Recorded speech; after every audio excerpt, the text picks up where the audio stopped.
Hi, my name's Jason, and I used to be just a good old average American kid living in upstate New York.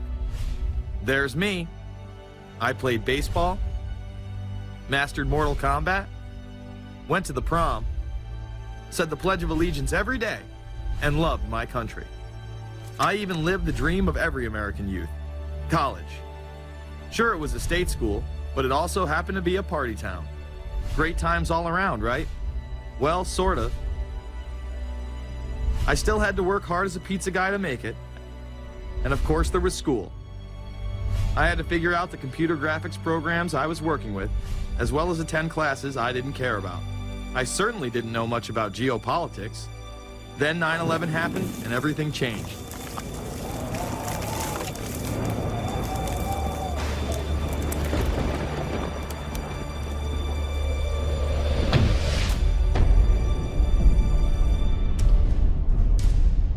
I was pissed. How dare the Muslim extremists massacre all those people? But was it all true? Prior to the invasion of Iraq, something didn't seem right. I then did a startling thing. I actually took a look at what happened that terrible September day. What I found horrified and angered me to such an extent that I took action. We were lied to, and lied to big time. Before I knew it, I went from a normal college student to the political guy at the party to one of the guys that brought you the first internet blockbuster, Loose Change. The film would not only change my life, but countless others as well. If you've ever seen Loose Change, the documentary about September 11th, conspiracy theorist documentary, it is riveting. Like, you watch it, and by the end, not even the end, 10 minutes in, you're like... You got your car packed, your head... You're just like, oh my God, it's all true. So every place, there's questions coming from this documentary. And you don't have to believe everything in the documentary to still have questions come up. And you look back and you remember what you saw and what you were told, and now you have questions. We got the boogeyman out there. Wow. See, for many years it was communism, then it was the war on drugs, now it's the war on terror. All through our life, we've had to have a boogeyman. Loose Change took the truth about 9/11 into the mainstream with over 100 million views and allowed me to travel the country and even take on some of my detractors. The answer is no, they cannot. Jason, I think it's telling that every time you disagree with something, you call the people a liar. I'm not calling anybody a liar, sir. I'm calling you a liar because you are a liar. But if we were lied to about 9/11, then who was really behind it? A lot of people on the web were pointing towards the New World Order, but that was impossible. I mean, the Hulkster couldn't be involved, could he? The NWO is the only way to go, and what you gonna do? So I set out to find out if a New World Order really existed. And if it did, what was it? Who was involved? And what were their goals? The very word secrecy is repugnant in a free and open society. And we are, as a people, inherently and historically opposed to secret societies, to secret oaths, and to secret proceedings. For we are opposed around the world by a monolithic and ruthless conspiracy. It is a system which has conscripted vast human and material resources into the building of a tightly knit, highly efficient machine. Its preparations are concealed, not published. Its mistakes are buried, not headlined. Its dissenters are silenced, not praised. No expenditure is questioned, no rumor is printed, no secret is revealed. Some cringe when they hear the term New World Order, despite all of these prominent people using it.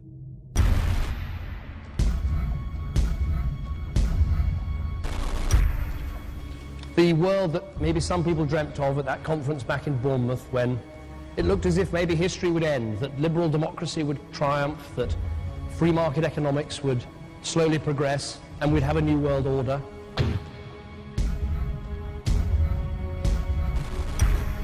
And together they helped to create, were the principal leaders in creating, a new world order and a winning strategy in the Cold War.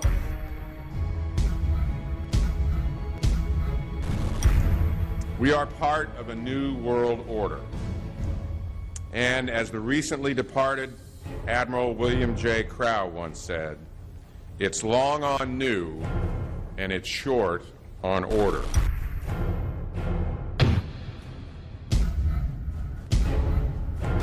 Walter Isaacson wrote a wonderful book about some of the wise men who helped shape the New World Order following the Second World War.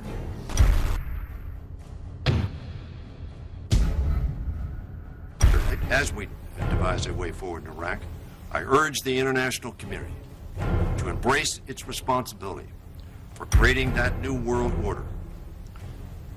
A new world order based upon collective action.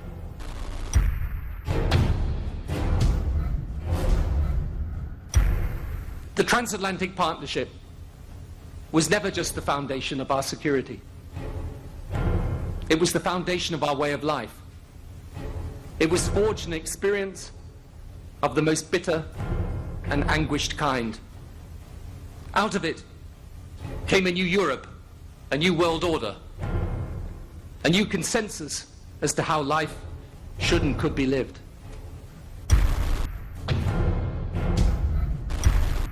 And just like that, it was gone. It was a new world order. That's what President George H. Bush said. Harvard historian Francis Fukuyama pronounced the end of history. In fact, when it is used, that person is often dismissed out of hand because of the perception that it is nothing more than a conspiracy theory. Actually, the idea of global governance and a one world order has been around for centuries, and the term New World Order has been used frequently in recent history.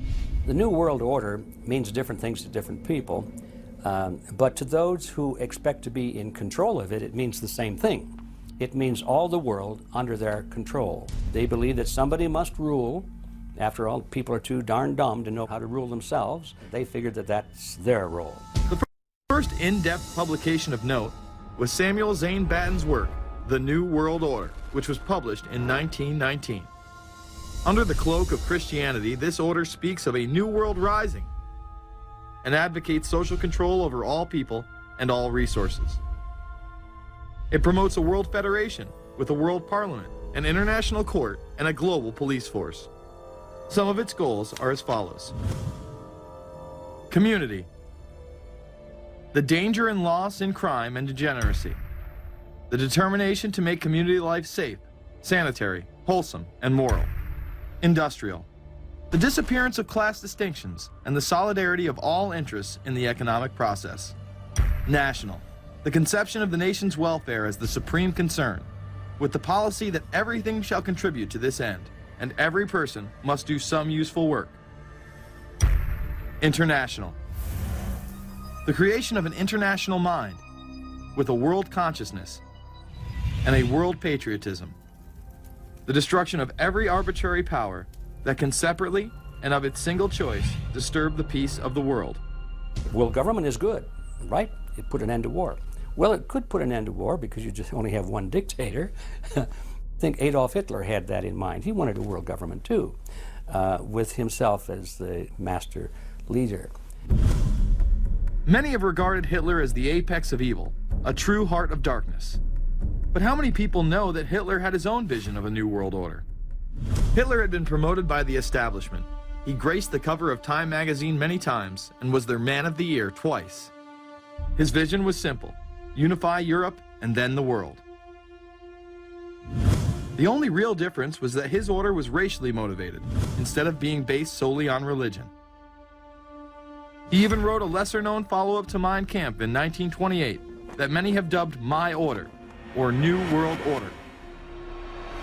President Roosevelt would condemn this order prior to World War II.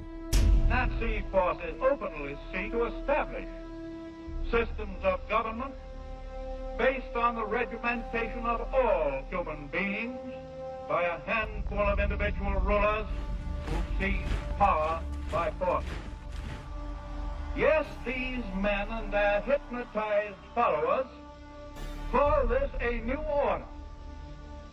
It is not new, and it is not order. The idea of globalization was so prominent in Nazi ideology that the 1936 Berlin Games would be the first time that the Olympic rings would be displayed prominently and promoted in order to glorify the Third Reich. This symbol represents the 5 major regions of the world: Africa, America, Asia, Europe, and Oceania, interlocking and coming together as one. This one world philosophy still defines the Olympic Games today.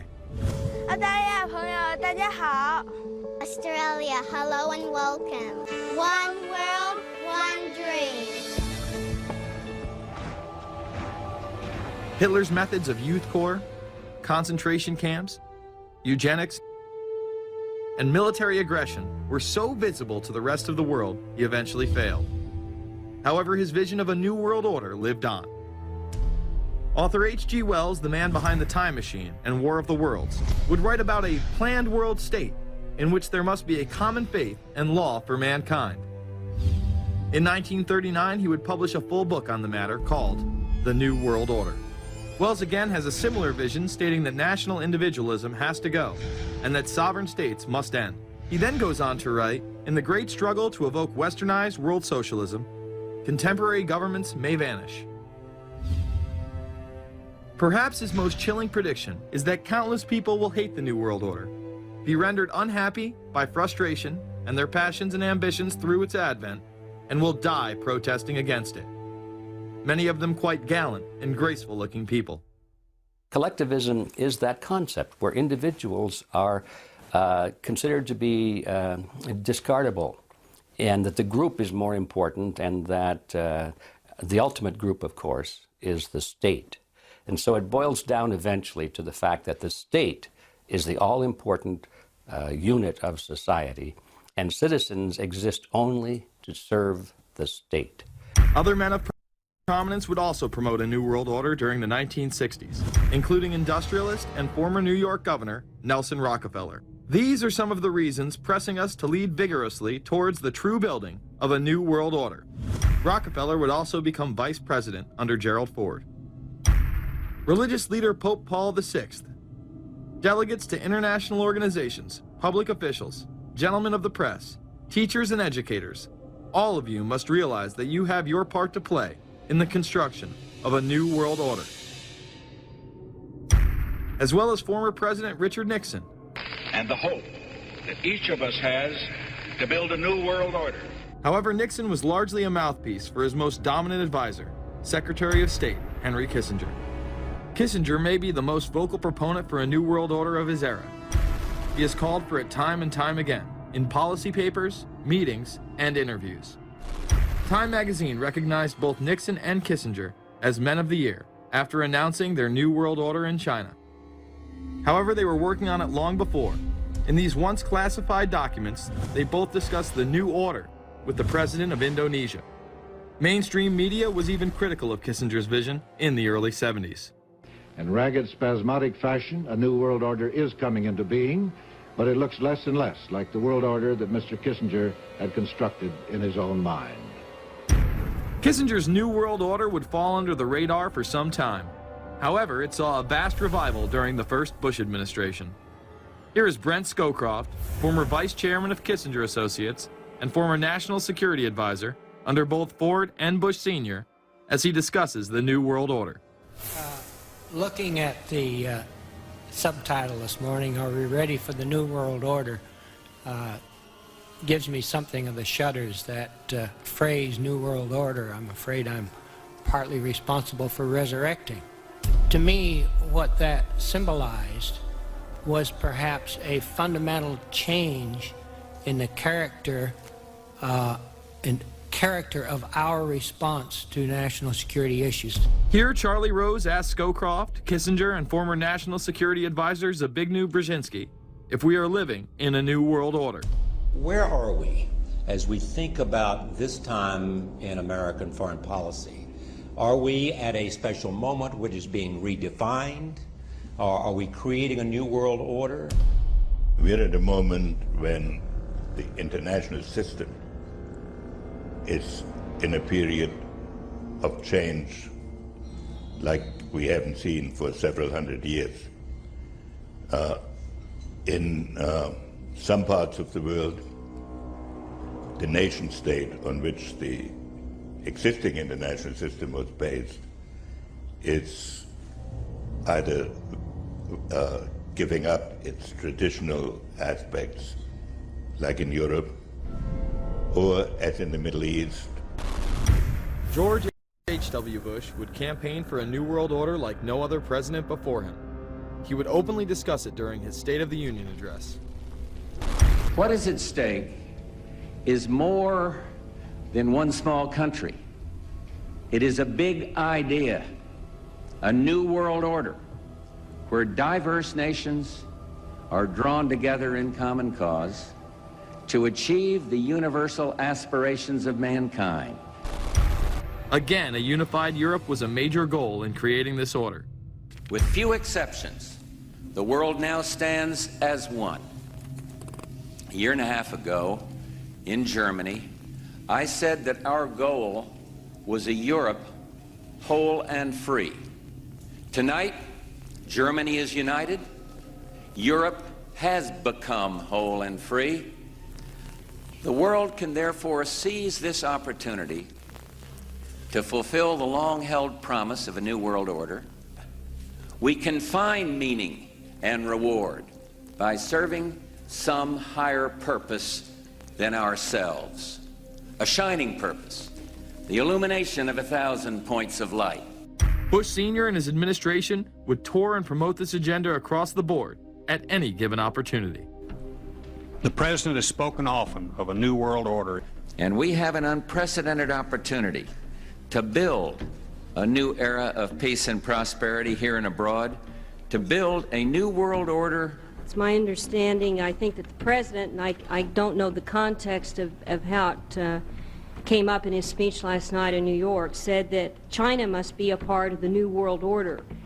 Guess I would like to ask you how you envision China fitting into the new world order. It is a country that we are going to have relationships with by virtue of its geopolitical importance. American officials say breaking down regional and national barriers to the flow of goods and services would represent a spectacular benefit to economies around the world. We are building a new world order. Bush would actually make a commencement address at Maxwell Air Force Base declaring the birth of this order.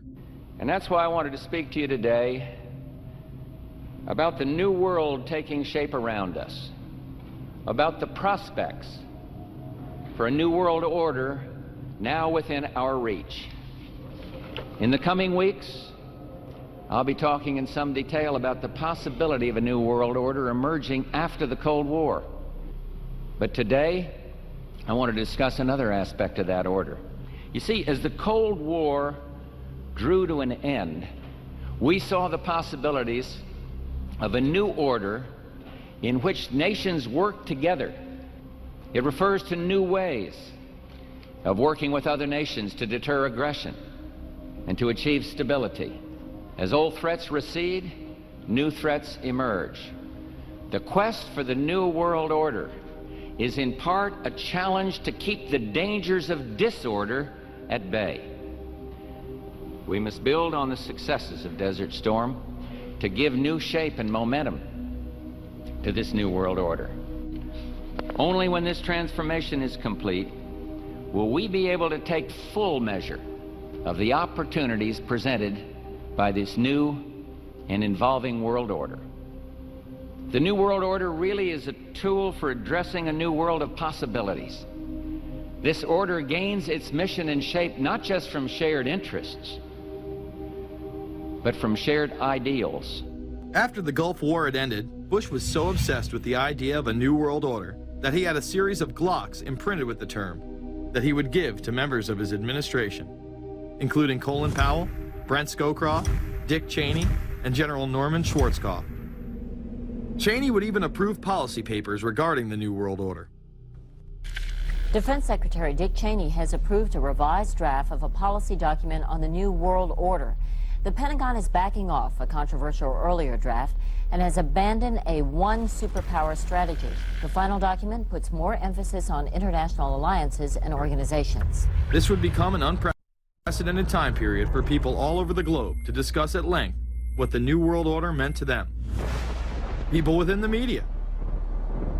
Does anybody want to talk about the New World Order? Is there a New World Order out there, or is this a vision that exists in the... He does have his vision, there's no doubt about that. But does that exist in the president's mind, or does it exist out there in reality? This president sees this episode as the first test case, as the first example for the New World Order he is trying to organize. Some people have called it the New World Disorder, and there's a lot of truth to that.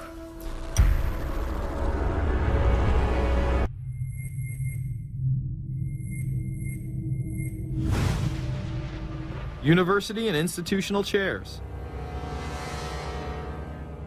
I mean, we're talking a New World Order at Georgetown.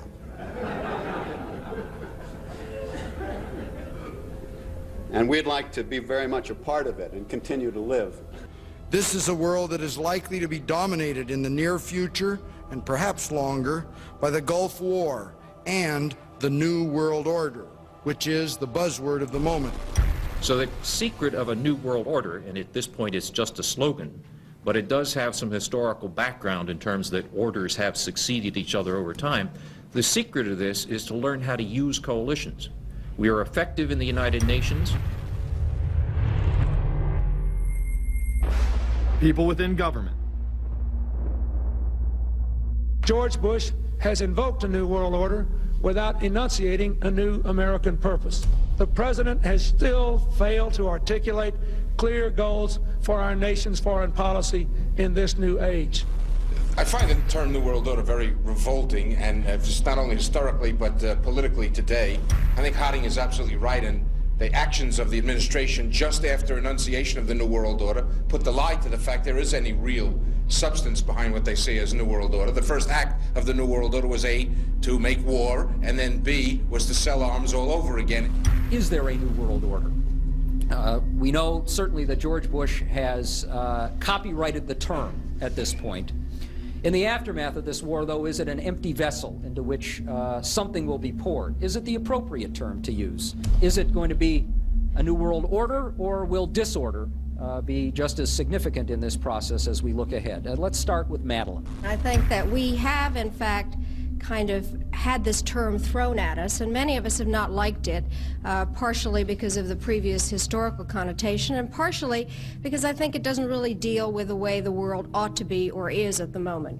But we are far from seeing a world order, and I'm not sure that it is in best U.S. interest to have a new world order in which we are the policeman. While many began to become critical of this order, the term began to evaporate into the background. We are very, very skeptical of an international order if we are not sure how the rules will be made, because thus far the international order has been made with rules that we had no input into and that affect us, and even when on the few occasions when the rules will seem to favor us, then they get changed. A unipolar world, a world of one superpower, may be quite dangerous for us. The New World Order under the United Nations would mean, among other things, an end to our God-given rights given us and secured by the Constitution. The New World Order, which now has been called by some the New World Disorder, and by some people on the of a more liberal persuasion, the taking over of the world by the Council on Foreign Relations, the Trilateral Commission, and the UN to put us all in slavery. But what are these organizations? Who founded them? And what are the stated goals of each? Before we begin with the Council on Foreign Relations, let's delve further into history to understand roundtable groups and their origins.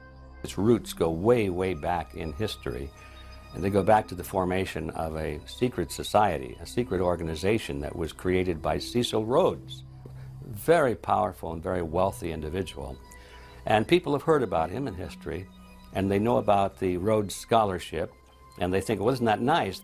They don't understand at all what that's all about.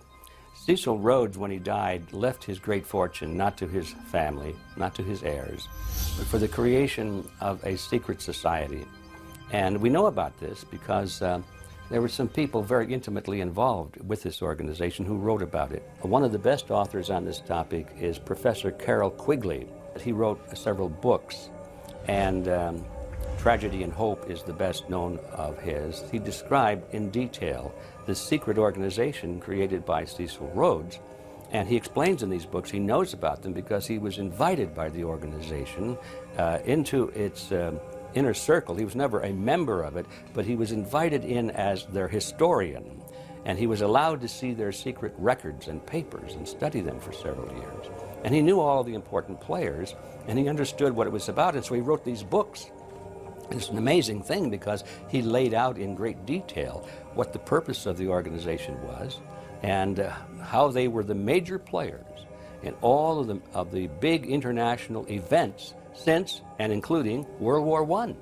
The bottom line is that you take the roots of that organization and you find out that they created in all of the British dependencies what they call roundtable groups. And then around those little roundtable groups, they created front groups. And the purpose of these front groups and roundtable groups was to penetrate into the governments of all of these different countries, to penetrate into the media centers, to penetrate into the educational systems. In other words, to penetrate into the social fabric, the power centers of society, and literally take them over from the inside without anybody being aware that they were controlling influence. After World War I, the International League of Nations arose as a precursor to the United Nations in 1919, under what seemed to be the vision of President Woodrow Wilson and his 14 points. The League of Nations was the first attempt at the New World Order, the first attempt at a global government based on the model of collectivism. And it was the brainchild of the elitists, the ancestors of the very people who are still working on this project. They're collectivists, the very wealthy people. They're the ones in this country who dominated the powerful tax-exempt foundations, like the Carnegie Endowment Fund for International Peace, the Rockefeller Funds, the Ford Foundation, and groups like that. These people were on record, even way back then, that they had to have a new world government, and they dreamed of that being embodied in the League of Nations. And they were solidly behind it. And that was one of the reasons those people encouraged the United States into World War I, was because of the crisis of World War I, and that would also condition Americans to thinking of making big changes in their system, because we certainly don't want another war like that, do we? There's that fear angle again. And they thought, well, by being in World War I, then we would be a major participant at the table to carve up the world and create a new world government. And that was to be the League of Nations. Well, what happened to it is that the American people didn't really go for it. Wilson was aware of the elite and their control over society. In his book, The New Freedom, published in 1913, he discussed such a group. Since I entered politics, I have chiefly had men's views confided to me privately. Some of the biggest men in the United States, in the field of commerce and manufacture, are afraid of something. They know that there is a power somewhere so organized, so subtle, so watchful, so interlocked, so complete, so pervasive, that they better not speak above their breath when they speak in condemnation of it. Ultimately, this insight did not spare him from becoming yet another puppet of the global elite. In all of the British dependencies, these organizations, the front groups, were called the Royal Institute for International Affairs. In the United States, they chose a different name. They chose the Council on Foreign Relations, but it held exactly the same relationship to this inner society of Cecil Rhodes. Among the charter members were W. Averell Harriman of Union Banking, then President of the United States Woodrow Wilson's main advisor, Colonel Edward Mendell House, John D. Rockefeller, the founder of Standard Oil, banking mogul J.P. Morgan, and prominent bankster Paul Warburg. Well, the Council on Foreign Relations exists today. It's probably the most powerful single organization in America. Many observers, including myself, believe that it is the hidden government of the United States. These people are not elected to office, and most Americans don't even know who they are. But they are holding all of the important positions in society. There are only about 4,000 of them in the United States, but I don't care what organization you want to look at, whether it's government or whether it's universities or the large media centers or whatever it is. You look at the people at the tops of those organizations, the owners, the managers, the CEOs, the board of directors, and I'm going to say probably 80 to 90% of the great power centers of America are dominated by just those 4,000 people who are members of the Council on Foreign Relations. Throughout its history, it would contain extremely influential and powerful individuals in finance, business, media, and politics. Former presidents of the United States include Richard Nixon, Gerald Ford, Jimmy Carter, and William Jefferson Clinton. Currently, Barack Obama claims not to be a member, but has spoken in front of the Council and has had his writings published in the Council's magazine, Foreign Affairs. It's been reported that you and your wife are in the globalist CFR, which is the Council on Foreign Relations. I'd like to know if that is true. Well, first of all, I'm not the Council on Foreign Relations. I don't know if I'm a official member. I've spoken there before. It basically is just a forum where a bunch of people talk about foreign policy, and so there's nothing. There's no official membership. I don't have a card or, you know, a special handshake or anything like that. Now, why is that important? It's important because the avowed purpose of the Council on Foreign Relations is to create a new world order, a global government based on the model of collectivism. And that includes the elimination of the United States as a sovereign nation. That's why it's important. The people running this country are determined to destroy it. The Council was heavily criticized during the 1980s for being an organization hell-bent on destroying national sovereignty in favor of a world government. So many of its members hid their association with the organization. Dick Cheney had this to say in response to a question by David Rockefeller, who became the CFR's youngest director in 1949 and was chairman of the board from 1970 to 1985. He remains an honorary chairman to this day. It's good to be back at the Council on Foreign Relations. As Pete mentioned, I've been a member for a long time and was actually a director for some period of time. I never mentioned that when I was campaigning for re-election back home in Wyoming. Now, you are the president of the Council on Foreign Relations, all right? Yes, sir. You guys toy with countries of the world like toys, don't you? You're like the Illuminati, you're the Masons, you control everything, don't you? That's the rap on you guys.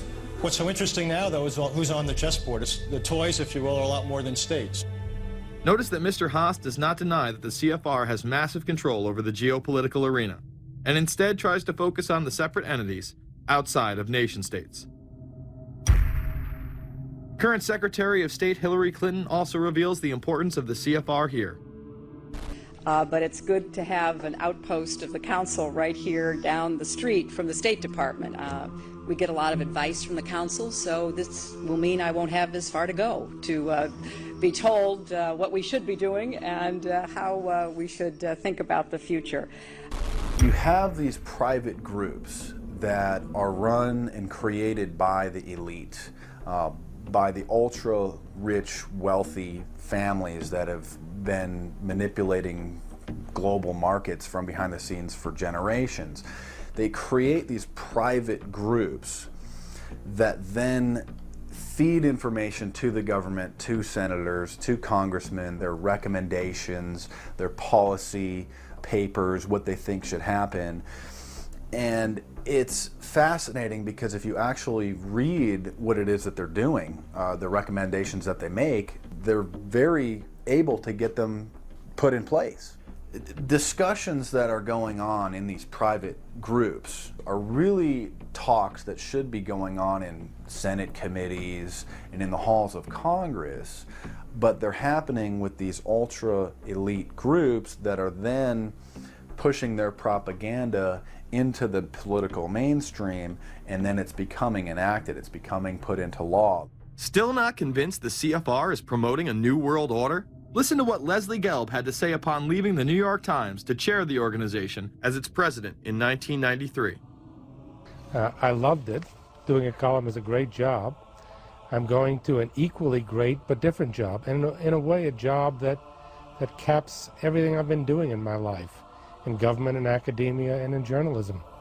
I think that's what the Council on Foreign Relations will allow me to do. Well, you know, for example, you had me and 3 or 4 other folks on this show a few months ago to talk about the New World Order, right? Exactly. Right? Bob I talk Hormats about and it, you, exactly. right. I talk about it all the time. New World Order wants a global system where one small central authority of individuals can then dictate a policy that's going to be distributed down to the rest of the world, everywhere, in the smallest little town in the middle of nowhere in some remote country. I now think it's safe to say that the Council is extremely influential on the world stage and openly promote global governance. The Council and the globalists were able to take this agenda to the next level following World War II. The United Nations was born out of the ashes of this conflict. Unlike the League of Nations, the United States not only joined this organization, they championed it. First book I wrote was The Fearful Master, a second look at the United Nations. It was written at a time when it was not popular to be critical of the UN. I mean, the United Nations was viewed by almost everybody as our last best hope for peace. It was a means, we were told, to bring humanity together and put an end to war and live in peace and harmony and promote trade and all of these good things. I wish it were any of those things, but it's not. The original charter for the United Nations was drafted in San Francisco in 1945, and the United States became a permanent member of the Security Council, along with France, the United Kingdom, the Soviet Union, and the Republic of China. The process by which other nations' belief systems could be used to erode and eviscerate our Constitution and Bill of Rights had taken a giant leap forward. The United Nations is one of the most well-known sort of globalization attempts. Its primary goal is to streamline all the governments of the world, to create a global council and to unify all the rules and all the regulations for the world. So it's essentially the precursor and an engine of this new world order. The United Nations is made up of all of the countries of the world, most of which are dictatorships of one kind or another.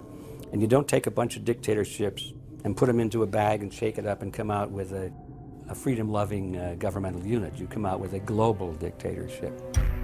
This was the public face of global governance. However, many other organizations have been birthed since. Even more suspect is a private group called the Trilateral Commission. David Rockefeller and Henry Kissinger are among its some 300 influential members. The Trilateral Commission, rich and powerful business and political leaders from Japan, Europe, and North America. The New York-based policy group was formed in 1973 by Chase Manhattan Bank Chairman David Rockefeller. In addition to Rockefeller, there are many other noted American members. Among them, economist Alan Greenspan, former Defense Secretary Harold Brown. George Bush was once a member, but resigned last year before his unsuccessful presidential campaign. Back then, it wasn't politically wise to be aligned with what his party's right wing considered a shadow world government.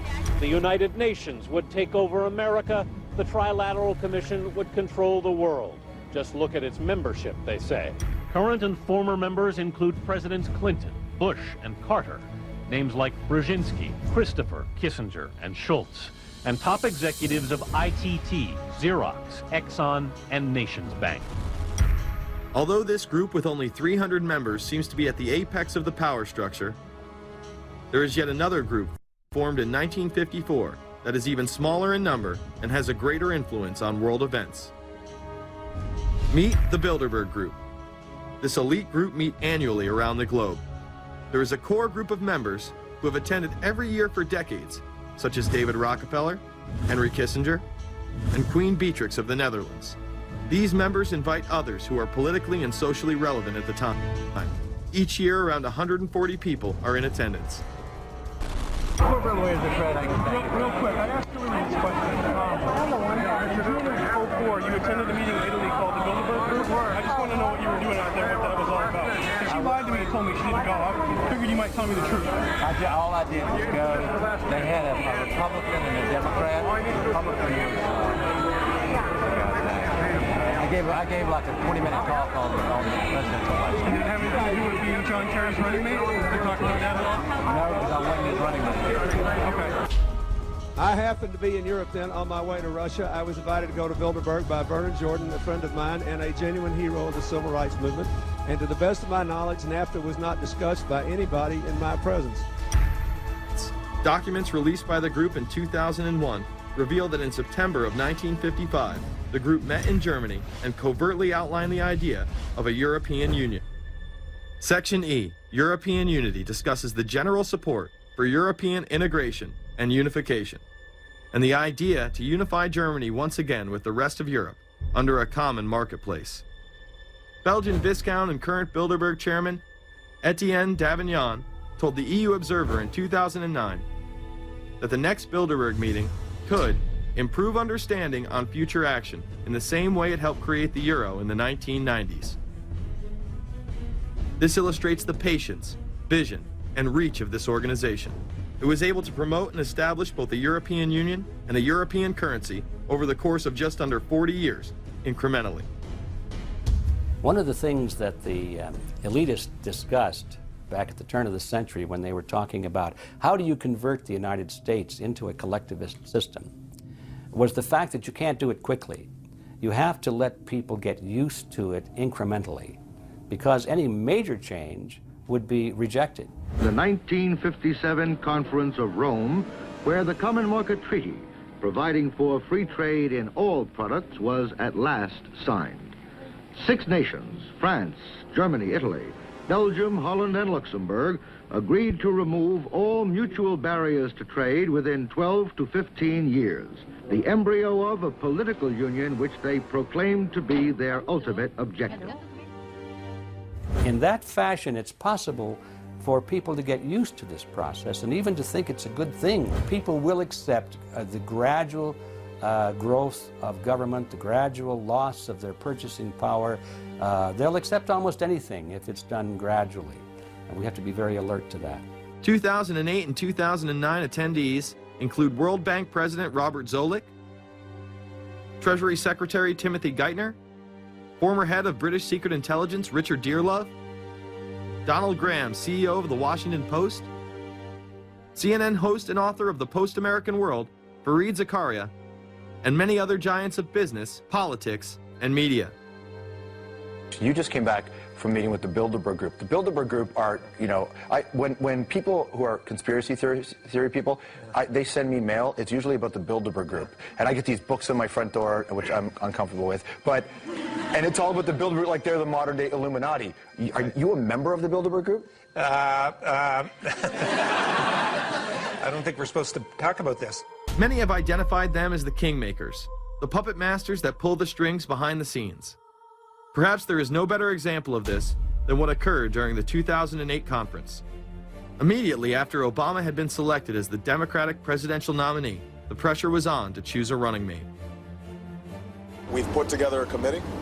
We are going to be equally deliberative in how we move forward. And we're not going to do it in the press, and we're not going to do it through surrogates. He then tricked the press corps into staying on the plane as it took off from Washington.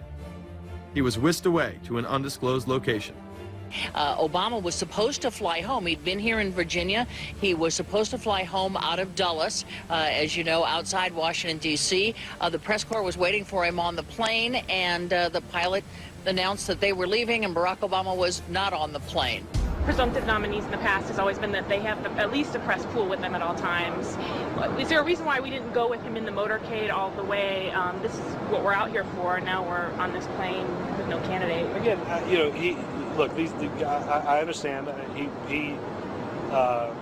There was a desire to do these meetings, obviously, in private. The press then began to report that Obama and Hillary were meeting secretly in her home. Well, we continue to follow our breaking news. Barack Obama, Hillary Clinton meeting tonight at her house in Washington, D.C. However, it was later revealed that they never actually met at Clinton's home. And we're following this breaking story. Candy Crowley, we understand, has new information. Candy, what have you learned? We are hearing actually from Chris Welch, who is our embed with the Obama campaign. Those are the people that took off without Obama and went to Chicago. The spokesman there is in fact confirming that the meeting did take place. They're talking in past tense now, but saying that the meeting did not take place at the Clintons' house. It took place at this point at some place, I don't know where, some undisclosed place in Washington, D.C., not at Hillary Clinton's house. Remember, Gibbs mentioned that Obama had a desire to have several meetings, not just one. Is there more than one meeting? Is there more than one person with whom you... I'm not going to get into all the details of the meetings. I don't know that I've got a ton more different answers for all of your questions.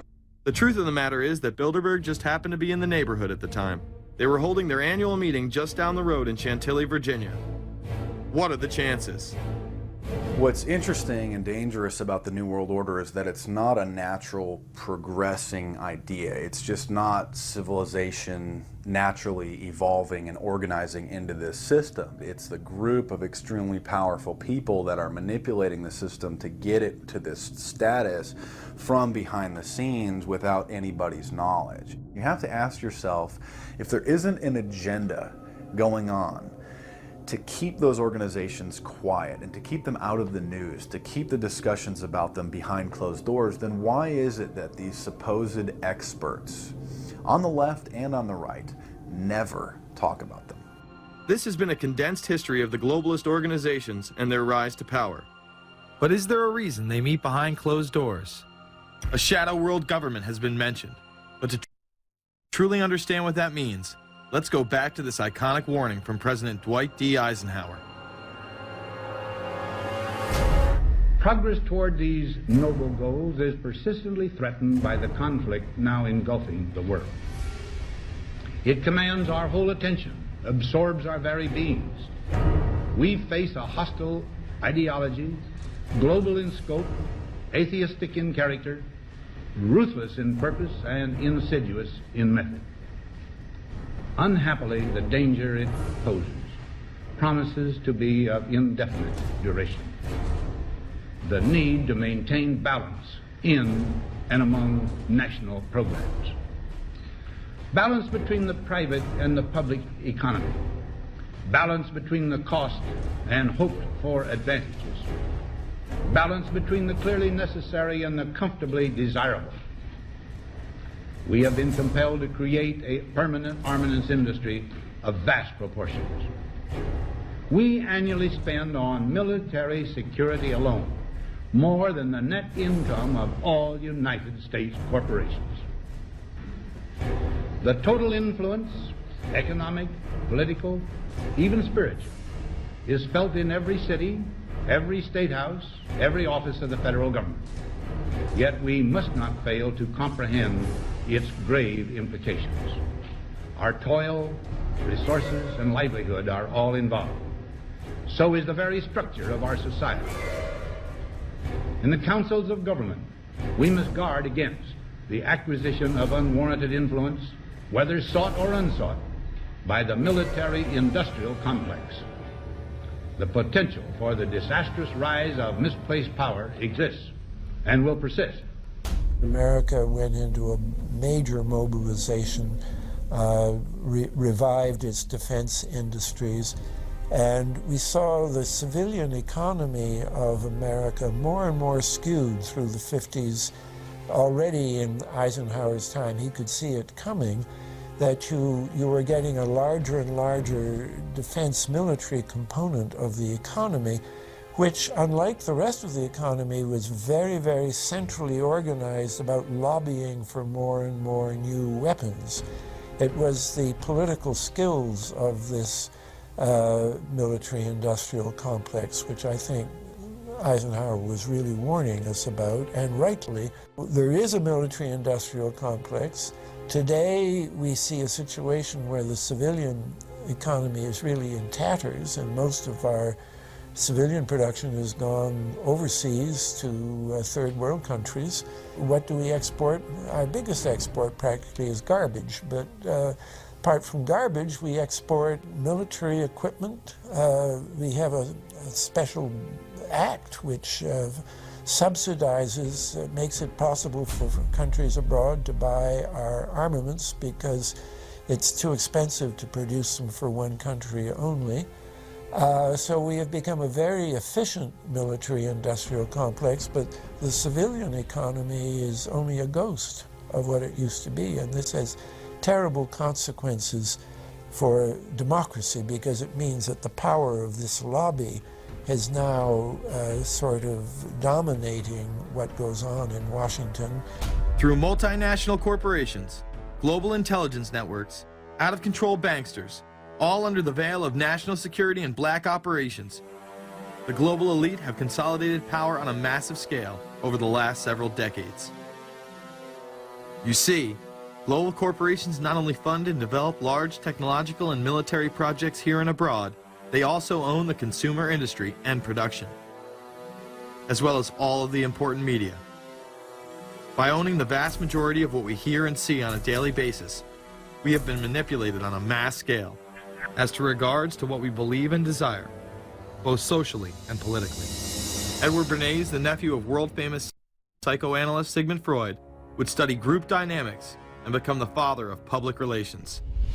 He authored the book Propaganda in 1928. In it, he described how to intelligently and consciously manipulate the habits and opinions of the masses within a democratic society. He went on to state that those who harness this unseen mechanism of society constitute an invisible government and are the true ruling power.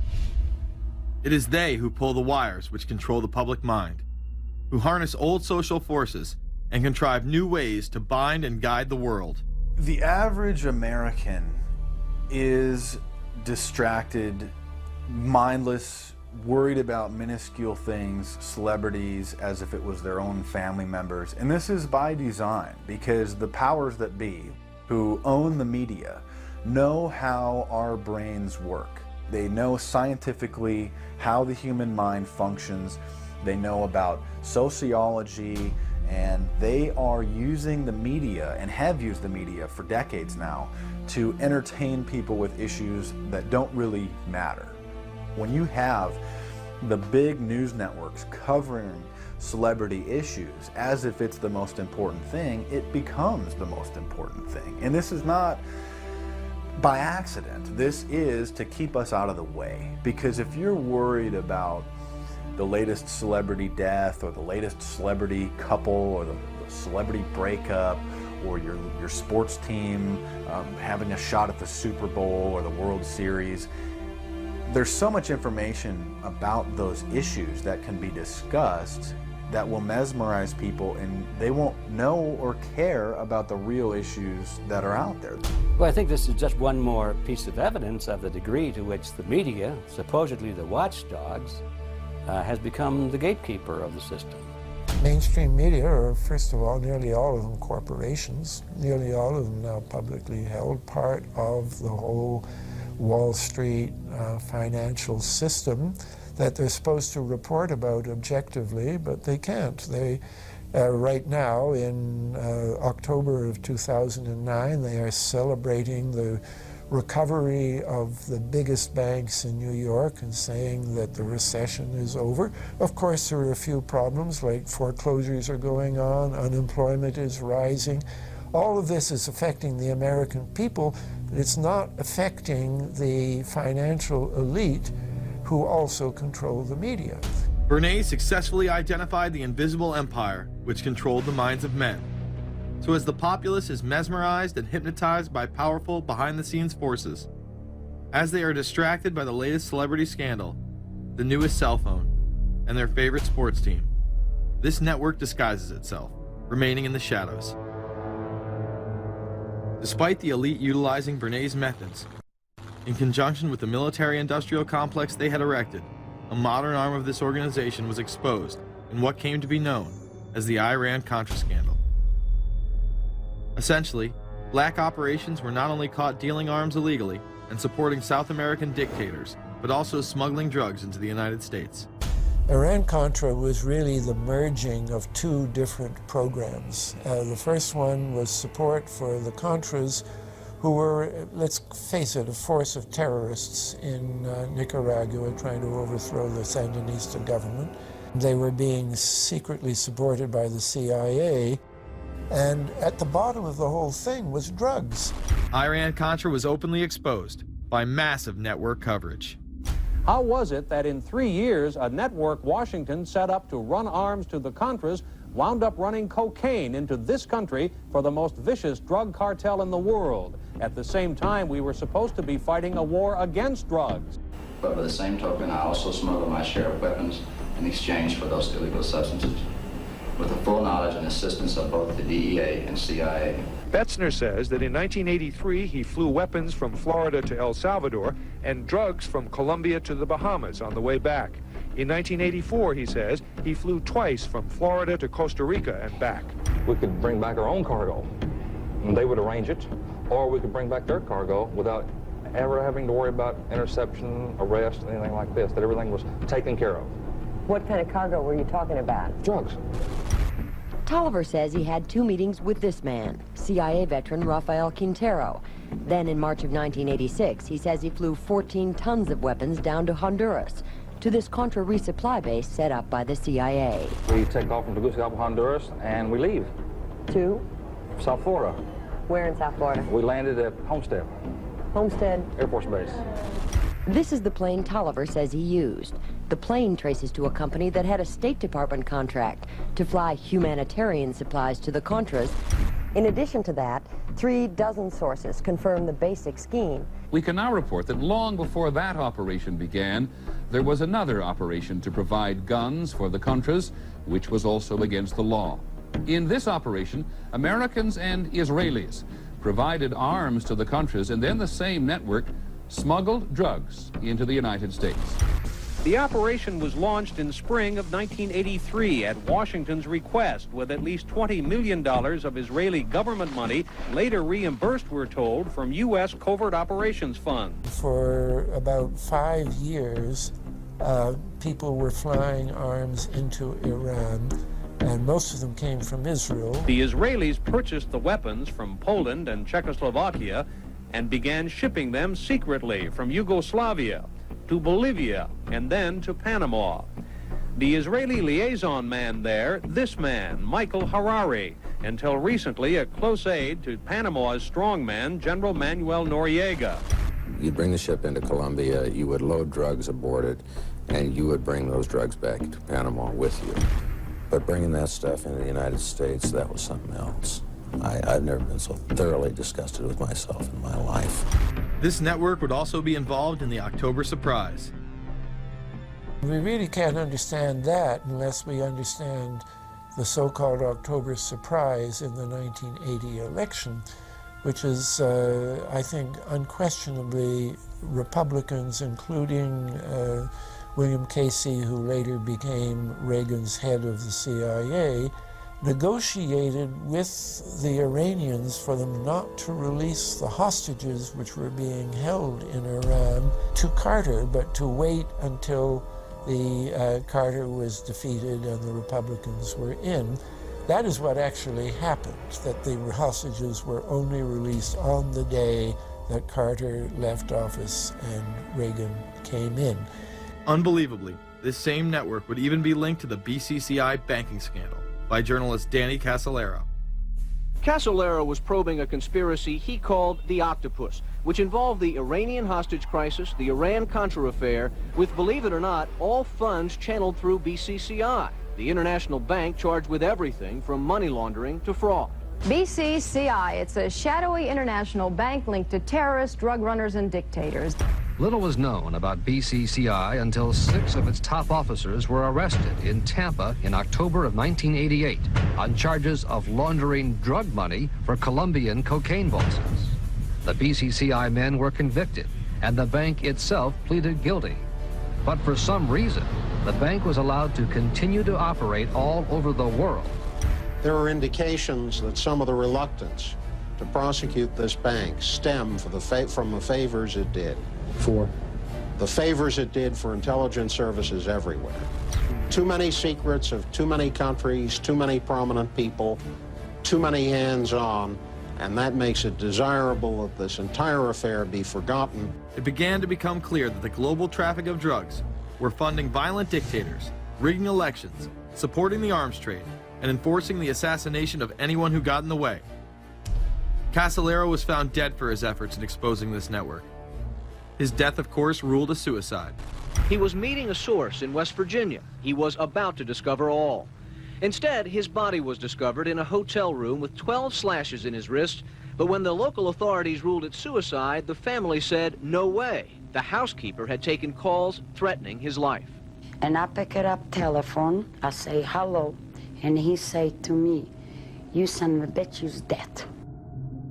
Cassolaro would not be the only person involved in the scandal to wind up in a casket. Meet Barry Seal. At first, the media portrayed Seal as a drug dealer gone good, who was assassinated by the Colombian mafia. Authorities believe last night's machine gun killing of top drug informant Barry Seal was ordered by drug bosses in Medellin, Colombia, who sent 5 men to Baton Rouge to kill Seal. Sam Dalton was the lawyer that represented the Colombian hitmen convicted of his assassination. We were trying to subpoena the CIA because we felt like they had documents, exhibits, and evidence that would indicate complicity in Seal's assassination. When they were able to gain access of Barry Seal's trunk the night of the murder, the personal phone number of none other than George H.W. Bush was present. Louis Unglesby, the former attorney for Mr. Seal, also confirms that he once called the office of the vice president after Seal had given him the number.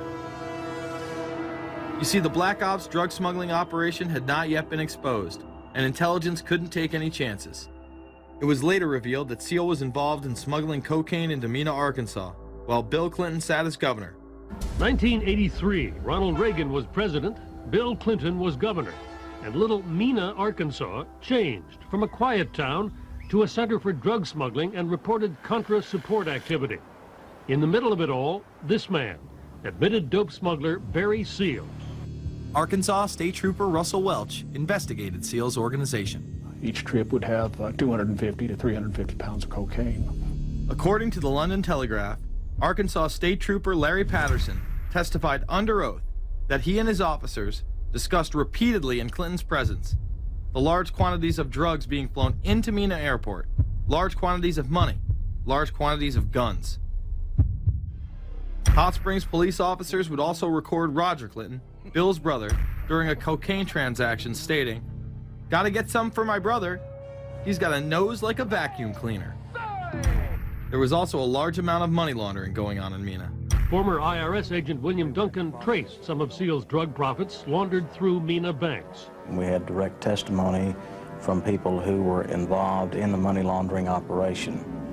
We had testimony from people at banks who observed the transactions.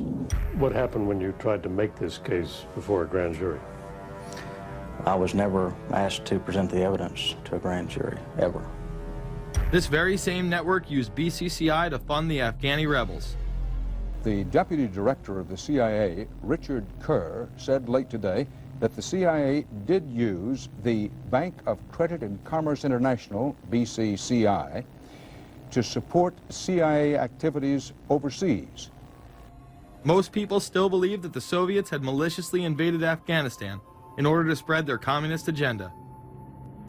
The Al-Qaeda was essentially a kind of a byproduct of Brzezinski's campaign to embarrass the Soviet Union in Afghanistan. They weren't in Afghanistan at that time. Brzezinski boasted later that he was responsible for drawing them into Afghanistan.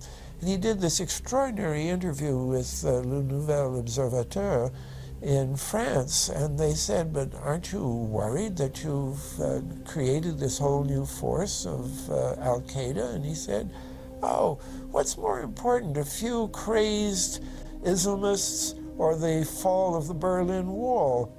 And they said, "But you know, is there no danger? Aren't they dangerous?" And he said, "Nonsense." He said all this in 1998. So I knew Brzezinski at McGill University. We were students together and took very small classes together. And in some ways he's bright, and in some ways he's kind of nuts. And he had the kind of nuttiness that made him attractive to the Rockefellers.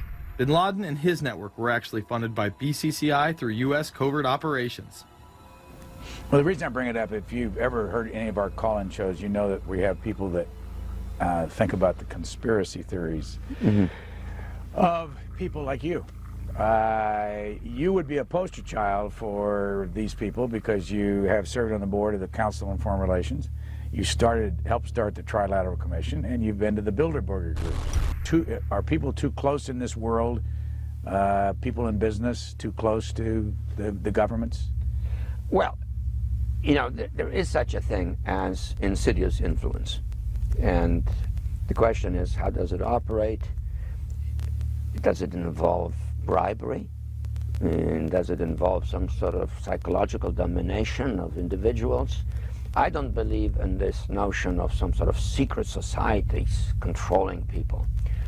But of course, in any political system, there are sort of over-the-table and under-the-table arrangements. Arrangements that involved ruthless, illegal, and immoral activities in order to dominate humanity. Despite all of the evidence that has just been presented, this network would fall down the memory hole, even though 14 convictions were made in the Iran-Contra scandal. The continued cover-up would be made possible by George H.W. Bush.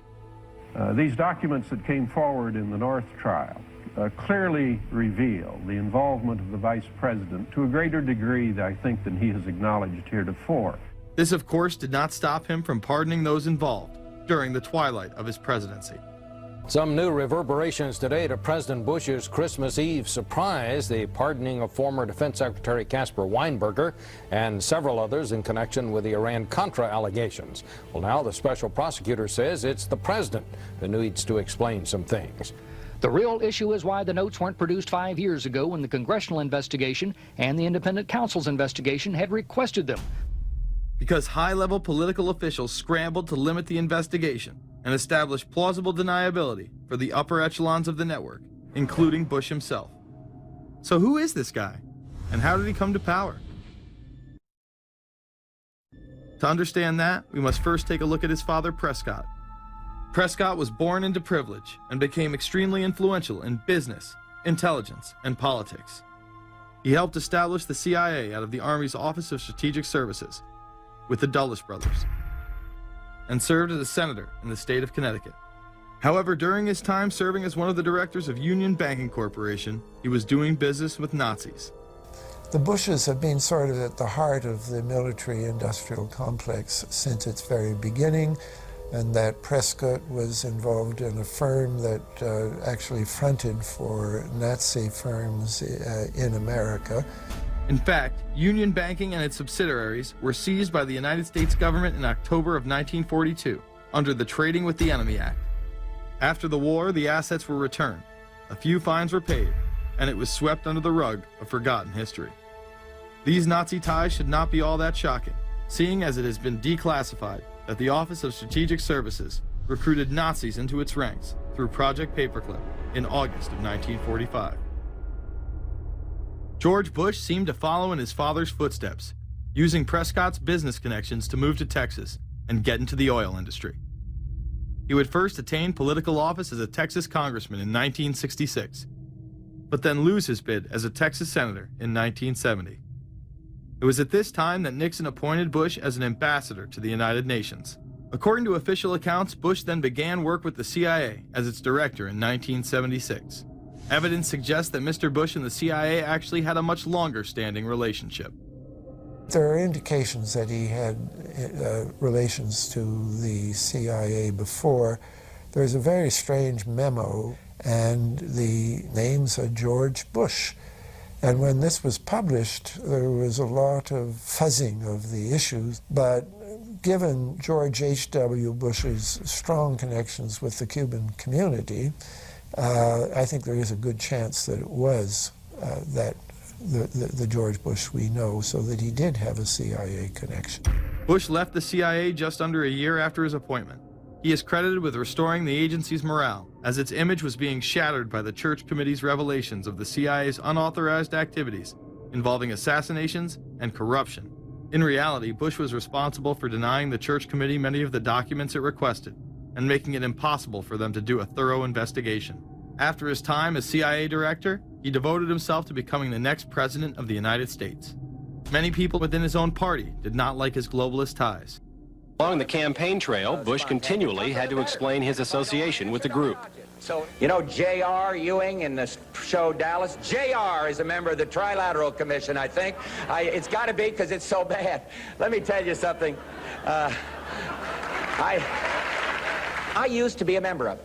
I resigned, as I did from every business thing I was in, to concentrate on one thing, running for President of the United States. Ronald Reagan initially had no interest in having Bush as his running mate. Even then presidential candidate Ronald Reagan had questions. I would suggest that maybe Mr. Bush would clear the air if he'd tell us why he resigned. Reagan's backers then forced him to choose their intelligence frontman, George H.W. Bush, as his vice president. But in spite of last year's campaign rhetoric, all seems to be back to normal between George Bush and his old colleagues. And President Reagan, who is relying on many of these powerful business leaders to make his economic package work, will host commission representatives at the White House Monday. After Reagan's election, there was an attempt on his life, just 69 days into office. Astoundingly, Bush would again be connected. So just who is John Hinckley, Jr.? When he left this neighborhood 8 years ago, he was, by all accounts, well-liked and seemingly normal. This donut shop near the motel was visited by Hinckley, who reportedly waited for a phone call here each day, even though he had a phone in his motel room. The nature of the calls is not known. A touch of irony. The young man walking with the elder Hinckley is 30-year-old Scott Hinckley, John Jr.'s brother. He and Vice President Bush's son, Neil, are friends. They had planned to have dinner together in Denver tonight. The plans have been canceled. We were told Hinckley was a madman acting alone. If that was the case, why was he making phone calls from a payphone down the road instead of his hotel room? Why was the would-be assassin's brother a family friend of the man who stood to gain the presidency?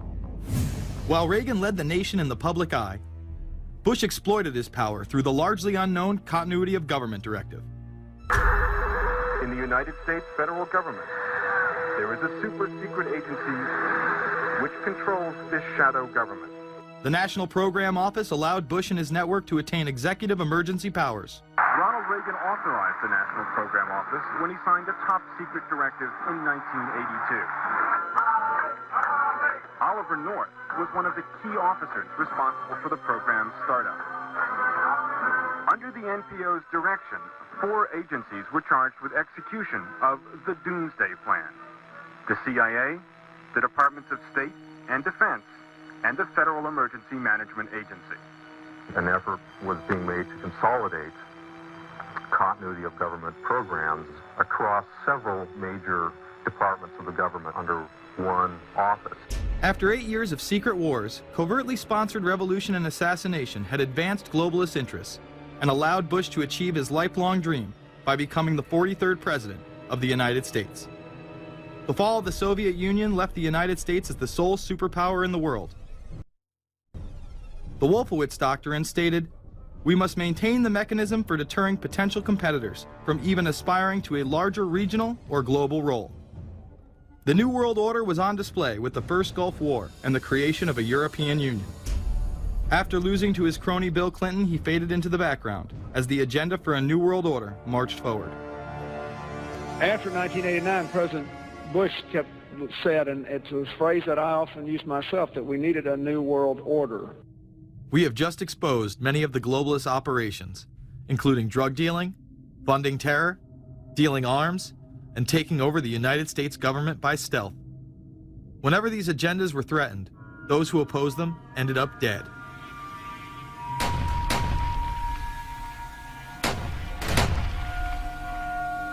We've got some difficult days ahead, but it really doesn't matter with me now, because I've been to the mountaintop.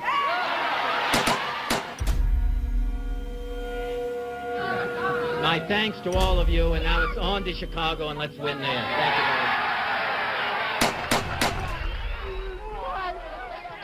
you Gave a paper about all 3 of the big assassinations in the 60s, which was John F. Kennedy, Bobby Kennedy, and Martin Luther King.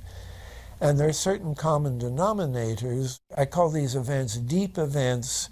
We've become accustomed to the idea that every now and then something is going to happen, and we just know from the beginning we're not going to get to the bottom of it. And the more they happen, the more reconciled we've become to this state of affairs.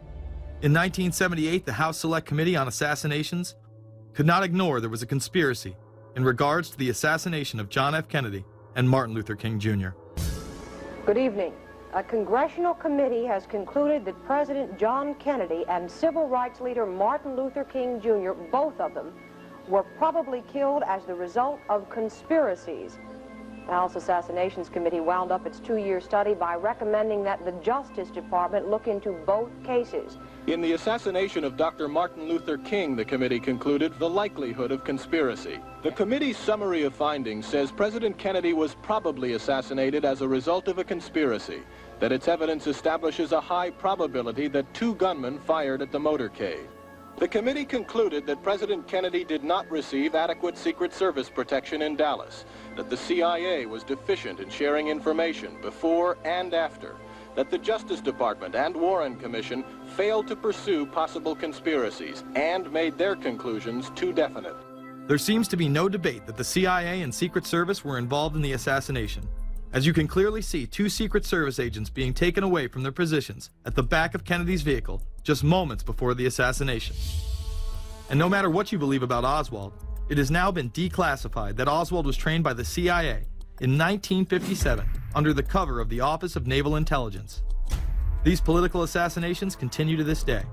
The 11-person jury in the inquest must decide if these stills, never before seen of Diana in the Mercedes and then the crash, are the frantic moments after a tragic accident or the aftermath of a calculated murder. Mr. Al-Fayed? Mohammed Al-Fayed, Dodi's father, has long since made up his mind.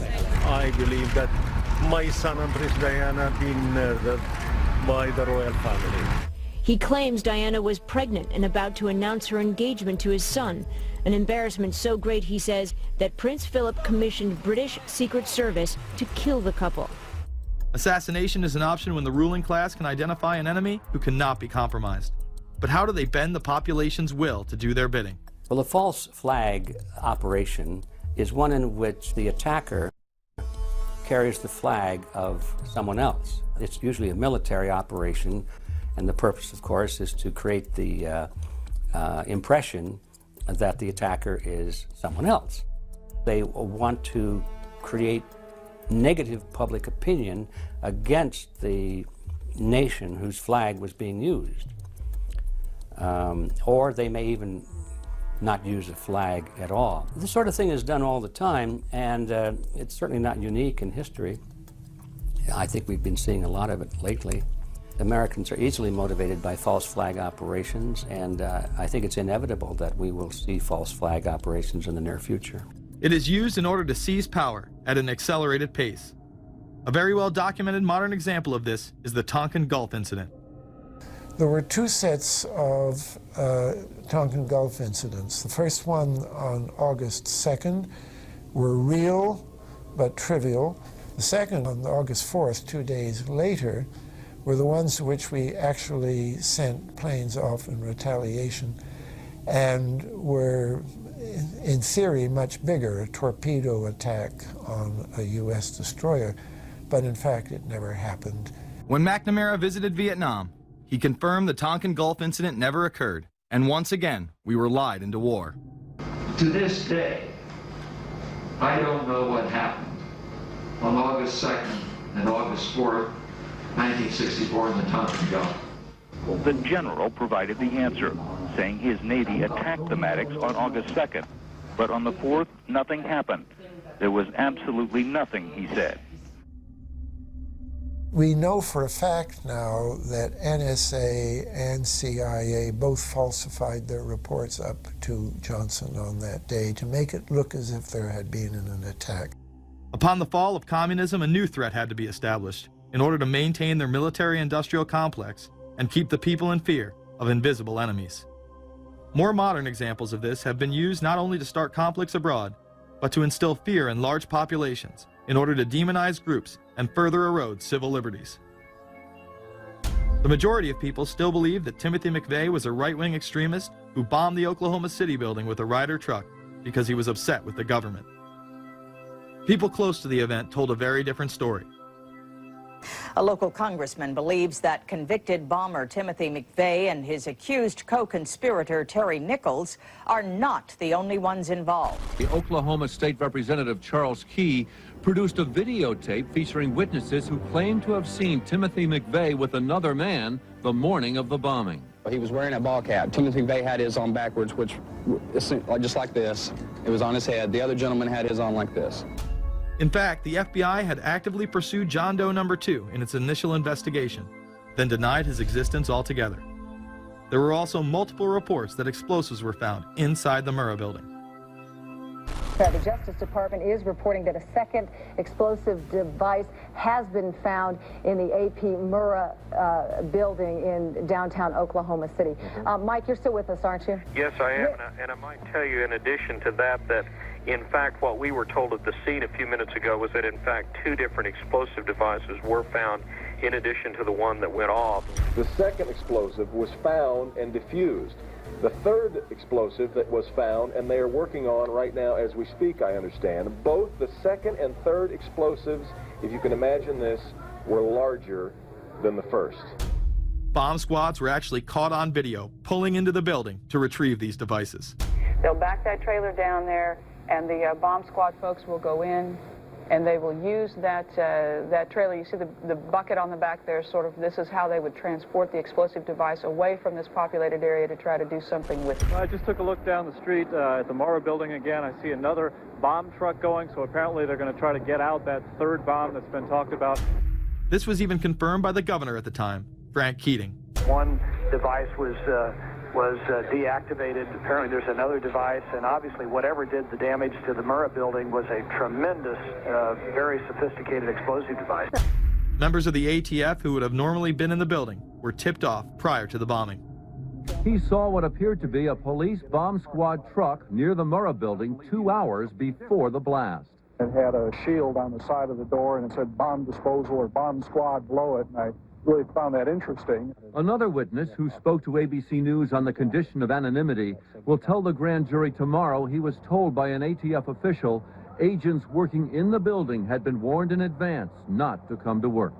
He just came out and told me that the ATF wasn't in the building that day. They'd been tipped by their pagers not to come to work, which I was flabbergasted. McVeigh would even claim in a letter written to his sister, which was published by the New York Times, that he was actually recruited for black operations, which included smuggling drugs into the United States, as well as assassinations. One may brush this off as the ravings of a madman. However, McVeigh was filmed at the Camp Grafton military facility in North Dakota on August 3, 1993. McVeigh's official records state that he was discharged over a year prior from the Army Reserve in May of 1992. Perhaps even more interesting is that Camp Grafton was specializing in training troops in explosives and demolitions at the time. When all was said and done, the security tapes reported to have captured the entire thing on video were rounded up and classified. In 2009, they were finally released, and magically none of them caught the bombing. The excuse being they were all having their tapes changed at that exact moment. This event would be labeled domestic extremism, which was used to demonize critics of world government, militias, and create fear within the populace. Muslim extremism seemed to show its ugly face in then unprecedented fashion on February 26, 1993. A truck bomb had gone off in the parking area of the World Trade Center. Luckily, the bombers failed to follow instructions and parked the truck carrying the explosives against the main support column. What is not discussed, however, is the bomb was actually built by an FBI informant under the supervision of the FBI. Ahmed Salam, a former Egyptian army officer who had been doing undercover work for the FBI, was the man who actually built the bomb.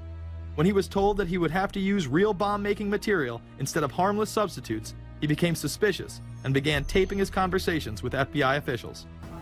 Last winter, the FBI was praised for its speed in cracking the case of the World Trade Center bombing and bringing 4 suspects to trial.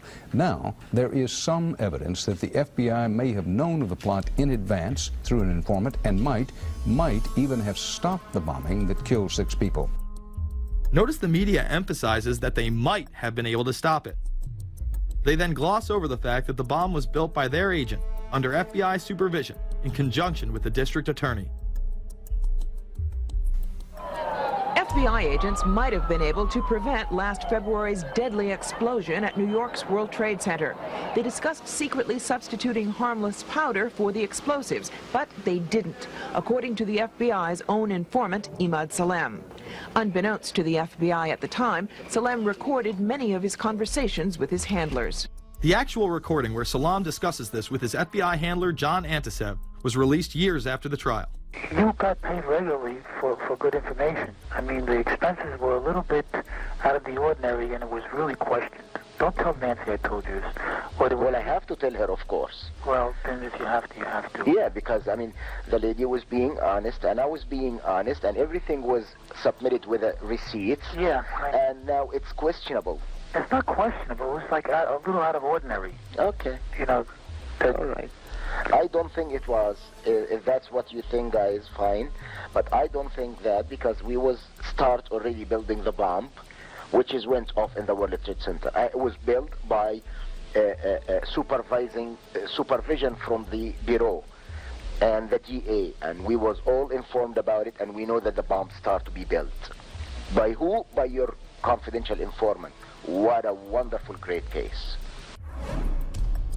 Following the convictions of the Muslims who were too inept to make their own bomb and park the vehicle in the proper area, Salam was pulled into the FBI's witness protection program, where he has never been heard from again. Prior to the largest and most devastating terrorist attack on U.S. soil, the United States was poised as the first truly global superpower. Brzezinski would muse in 1997 that geostrategic success would represent a fitting legacy of America's role as the first, only, and last truly global superpower, and that the only way to mobilize Americans was a truly massive and widely perceived direct external threat. In September of 2000, a neoconservative think tank called the Project for a New American Century echoed Brzezinski's statements, saying the United States is the world's only superpower, combining preeminent military power, global technological leadership, and the world's largest economy. An engine for New World Order ideals, members of PNAC included Dick Cheney, Donald Rumsfeld, Jeb Bush, Scooter Libby, William Kristol, and Paul Wolfowitz. Describing the difficulty in projecting force, they write the process of transformation is likely to be a long one, absent some catastrophic and catalyzing event, like a new Pearl Harbor. This takes us full circle to the September 11th attacks of 2001. In my previous film, Fabled Enemies, I expose in great detail the Saudi Arabian, Pakistani, and Israeli connections in conjunction with this international intelligence operation. In the early 1980s, bin Laden worked with operatives from U.S. intelligence, the Pakistani military, and Arab states. They ran a wide-ranging covert network that recruited and financed Muslim fighters to battle the Soviet army. The hijackers that were trained at U.S. military installations and protected by the FBI and CIA. The military exercises leading up to 9/11, and those that took place as the attacks occurred. Open line. Surveillance, Sergeant Richmond. Sergeant Richmond, Sergeant Light from Cheyenne Mountain Test Control. How are you? I'm doing fine. Okay, I need you to terminate all exercise inputs coming to Cheyenne Mountain at this time. Copy. And stay on loop until I verify that the connectivity is disconnected on the exercise side only. Okay, no, do not do any more inputs on the exercise side and stand by. I got Cheyenne Mountain on the line. Terminating all exercise inputs. So, over, see if you didn't know this exercise. Oh, yeah. The Black Ops program, Able Danger, and the shadow government involvement. This morning we learned that the Vice President wasn't the only one sent to an undisclosed location on September 11th, that an entire backup government was and is still there and may be there for as long as anyone now at least can imagine. As well as much, much more. The government has lied about 9/11 repeatedly and used it to dominate the Middle East, while creating an evolving police state here, encroaching on civil liberties at home. And of course, building a new world order. There is a chance for the President of the United States to use this disaster to carry out what his father, a phrase his father used, I think, only once, and hasn't been used since, and that is a new world order. We know now that September 11th of 2001 was the beginning of what we might call a new world order. The New World Order that this president's father talked about with such great enthusiasm seems to be high on the agenda of this administration. Under the second Bush administration, massive amounts of civil liberties were openly and brazenly taken away following 9/11. The passage of the Patriot Acts, the Military Commissions Act, and other horrifying anti-constitutional legislation was enabled by the incredible amount of fear generated by the media, all in the name of keeping us safe here at home. The war itself would create huge profits for the military-industrial complex, and the globalists would seize even more power and control over Middle Eastern resources in what they planned to become a Eurasian Union under their control. Although the establishment claimed to be fighting for our freedom abroad, they were destroying our sovereignty by stealth. Expanding on NAFTA, they were able to consolidate power on the domestic front by deindustrializing the United States through CAFTA, the Central American Free Trade Agreement, as well as the SPP, the Securities and Prosperity Partnership. Opponents, however, say the initiative is nothing less than a plan to create a North American Union that would eliminate sovereignty for all three nations. Building on the North American Free Trade Agreement, the NAFTA section of the Commerce Department is busy drafting laws and regulations for a North American Union, a union of Canada, America, and Mexico. The President has attended secret meetings and signed at least 2 agreements under the Security and Prosperity Partnership Program. The stated goal established by Presidents Bush, Fox, and Prime Minister Paul Martin is integration by 2010. It's a plan from the business elites, the political elites, that will cost more American jobs, cost American sovereignty, but it would fulfill the president's father's vision. Now, former United States Trade Ambassador Robert Zoellick is talking about it again with renewed vigor. This time, a new world order with business at the helm of trade and economic policy. It's an agenda that goes hand in hand with the United States, Mexico, and Canada, working quietly and behind the scenes to promote a common market with common deregulation for the benefit of multinational corporations.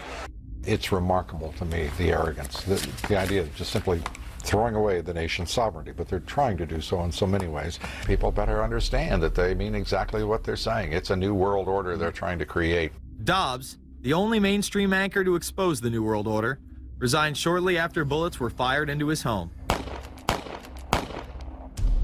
The elite do not plan on waiting around for these unions to be formed before implementing the next step in global government.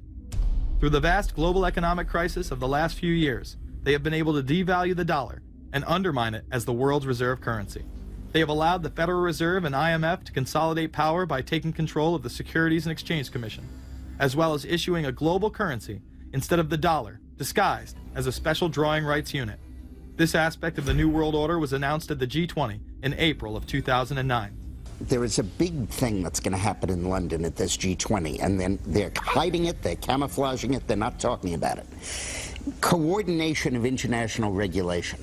What they are going to do is to put our Fed and our SEC under the control, in effect, of the IMF. The New World Order, that's what they're planning in there, is to undermine the U.S. currency, and it's just really sad. What it really is putting the American economy under international regulation. Yeah. And those people who have been yelling, oh, the UN's going to take over global conspiracy government. Theorists. They've been crazy, but now they're right. There's 20 or whatever people in the G20, say there's 20 ministers, thousands of us, and we can't get our voices heard. When Geithner said he would be open to the idea of a global currency last week, yeah. Those conspiracy people had said and suggested that for years. Right. You're not wrong. Cash is becoming weeded out. Cash will most likely be eliminated or extremely difficult to use in many situations, so that you'll have to use the global currency or the electronic currency. Even though a physical global currency is yet to exist, groups such as BRIC are openly promoting a new reserve currency, which is a conglomerate of Brazil, Russia, Indonesia, and China. Get everyone in the whole world using one currency, which some people think that's a good idea. Russian President Dmitry Medvedev recently showed off a sample coin of the new world currency at the G8 in July of 2009. We have also agreed today additional resources of $1 trillion that are available to the world economy through the International Monetary Fund and other institutions. This includes 250 billion from special drawing rights, the reserve currency of the IMF, drawing rights that will be issued to countries who are part of the International Monetary Fund. I think a new world order is emerging, and with it the foundations of a new and progressive era of international cooperation. The head of the European Union is also calling for global government. 2009 is also the first year of global governance, with the establishment of the G20 in the middle of the financial crisis. Gordon Brown has called for a world constitution. We now need nothing short of a world constitution for the global financial system. Both Gordon Brown and Barack Obama had been groomed to be the next Anglo-American spokesman for this new world order after Bush and Blair stepped down. Here is Gordon Brown in front of the CBI prior to him being chosen to become Prime Minister. And it's only now that we can begin to understand that the world order that globalization brings and what it's going to look like. But what does the new world order mean for countries like ours who are looking to succeed? And the question for us is how we meet and master all these challenges to ensure that Britain enhances its competitiveness in the process and realizes what I believe is our destiny of success in this new world order. A new world is emerging. It is a new world order with significantly different and radically new challenges for the future. President Barack Obama has also espoused similar views on globalism. Here he is in Berlin, Germany, in July of 2008, in what media have dubbed his New World Order speech. Well, there have been extraordinary scenes in Berlin tonight as thousands of people gathered to hear Barack Obama deliver key foreign policy speech on his current European tour.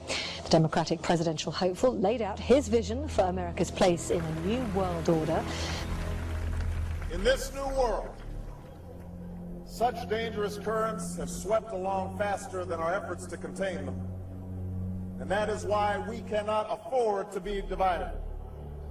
No one nation, no matter how large or powerful, can defeat such challenges alone. But the burdens of global citizenship continue to bind us together. In this new century, Americans and Europeans alike will be required to do more, not less. Partnership and cooperation among nations is not a choice. It is the only way, the one way, to protect our common security and advance our common humanity. That is why America cannot turn inward. That is why Europe cannot turn inward. America has no better partner than Europe. Now is the time to build new bridges across the globe as strong as the one that binds us across the Atlantic. Now is the time to join together through constant cooperation and strong institutions and shared sacrifice and a global commitment to progress to meet the challenges of the 21st century.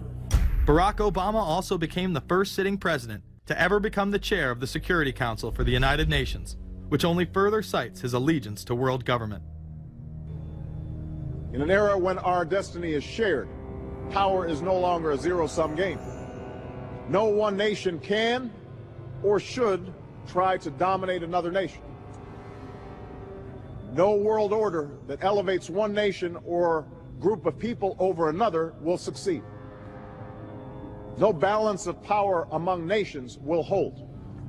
The traditional divisions between nations of the South and the North make no sense in an interconnected world. I think his task will be to develop an overall strategy for America in this period when really a new world order can be created. It's a great opportunity. The globalists, who know that Obama is going to promote their plan, want to make him such a superhero that nobody will question what he's doing. He is very much a product of the system that he is now technically in charge of. Obama alone, or the Democrat Party alone, is not responsible for his massive rock star status. It's been done by the media. This establishes that Obama is an unapologetic globalist who holds no one nation above another, despite its policies. Perhaps we should move towards a society more like China if that's the case. After all, on the 60th anniversary of the communist Mao regime takeover, the Empire State Building, once a proud symbol of the United States, was lit in the colors of the Communist Party halfway across the world. In fact, following the United Nations Copenhagen Conference in December of 2009, the Washington Post ran the headline, "Copenhagen Climate Deal Shows New World Order May Be Led by US, China." The Copenhagen Conference was disguised as a summit that would save the planet from man-made global warming by cutting carbon emissions. When taking a look at the almost 200-page document that was being proposed, it becomes evident that this was yet another attempt to establish global government and set up a global tax. In Section 38, it states, "The scheme for the new institutional arrangement under the Convention will be based on 3 basic pillars: government, facilitative mechanism, and financial mechanism." In Section 47, subsection F, it discusses cap-and-trade schemes and carbon taxes and the use of new and existing flexible carbon market mechanisms. These cap-and-trade schemes were just that, a scheme to further transfer the wealth from the poor to the ultra-rich. One of the ways it will drive the change is through global governance and global agreements. The fact that our president even attended should be considered treason. Just weeks before the conference, ClimateGate hit the media. Secret emails confirm that many of the United Nations lead scientists had engaged in fraud in order to promote the idea that man-made global warming was occurring and that carbon dioxide was a toxic gas. In reality, they admitted the Earth had been cooling for the last decade and that they had destroyed the source data in order to ensure the scientific community would be unable to review their findings. Bill Jones was forced to resign from his position at East Anglia University, and Penn State has launched an investigation into Michael Mann. Because of the scandal, many countries refused to sign the agreement, and instead only 25 heads of state, including rock star President and Savior Barack Obama, signed a much shorter and broader accord. The document states that a high-level panel will be created, and that parties will be subject to domestic auditing, supervision, and assessment. The climate conference in Copenhagen is another step towards the global management of our planet. The idea that carbon dioxide, the life force for plants here on Earth, is a toxic gas and should be taxed is laughable. There have been numerous periods of time in which the Earth has had vastly more carbon in the atmosphere than present day. In areas where there have been volcanic eruptions which emit large amounts of CO2, plants have benefited, and there is no negative impact on the surrounding environment, as well as indigenous people from the excess carbon dioxide. The globalists promote this theory to keep mankind in fear, not only for the establishment of a global government and a global carbon tax, but the literal control of the entire planet. An even darker side to the scam of man-made global warming exists. In reality, it's about population control. Ted Turner reveals himself here in this interview with Charlie Rose. We've got to stabilize the population. When I was born, there were so what's wrong with the population? I mean, with too many people. That's why we have global warming. We have global warming because too many people are using too much stuff. We've got to stabilize population. On a voluntary basis, everybody in the world's got to pledge to themselves that 1 or 2 children is it. Not doing it will be catastrophic.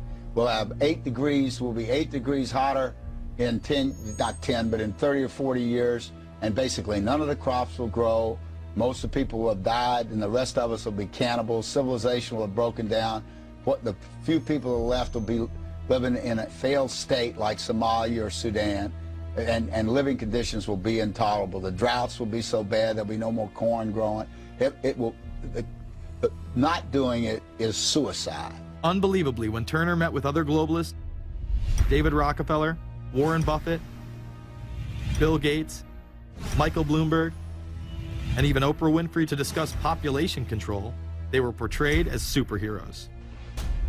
Behind closed doors on this New York campus, a secret gathering of some of the world's most powerful people. Gates, Buffett, Bloomberg, Winfrey. It was like, well, it was like the Super Friends.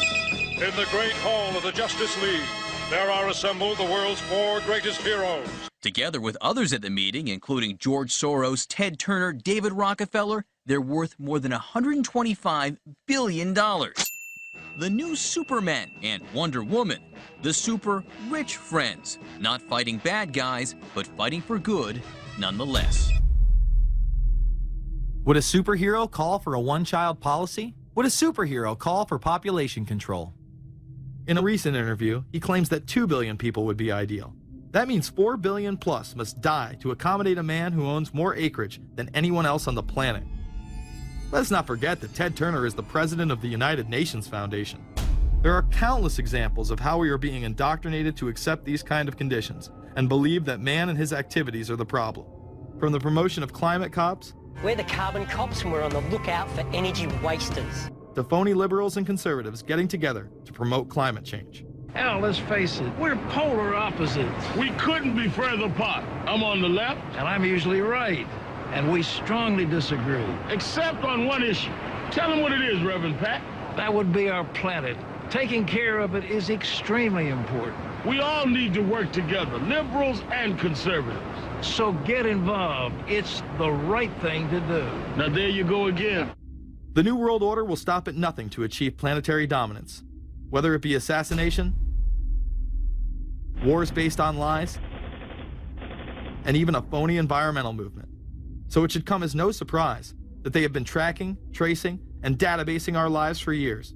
Many people are aware that the Bush administration engaged in warrantless wiretaps on American citizens.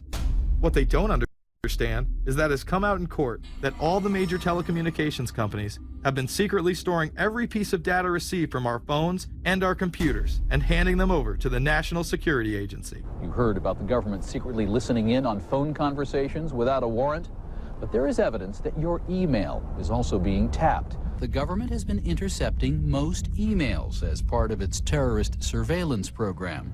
That program has been criticized as illegal because it's missing an important ingredient: search warrants. Several years ago, Klein says he came to suspect that AT&T had installed secret computer gear designed to spy on internet traffic at the request of the National Security Agency.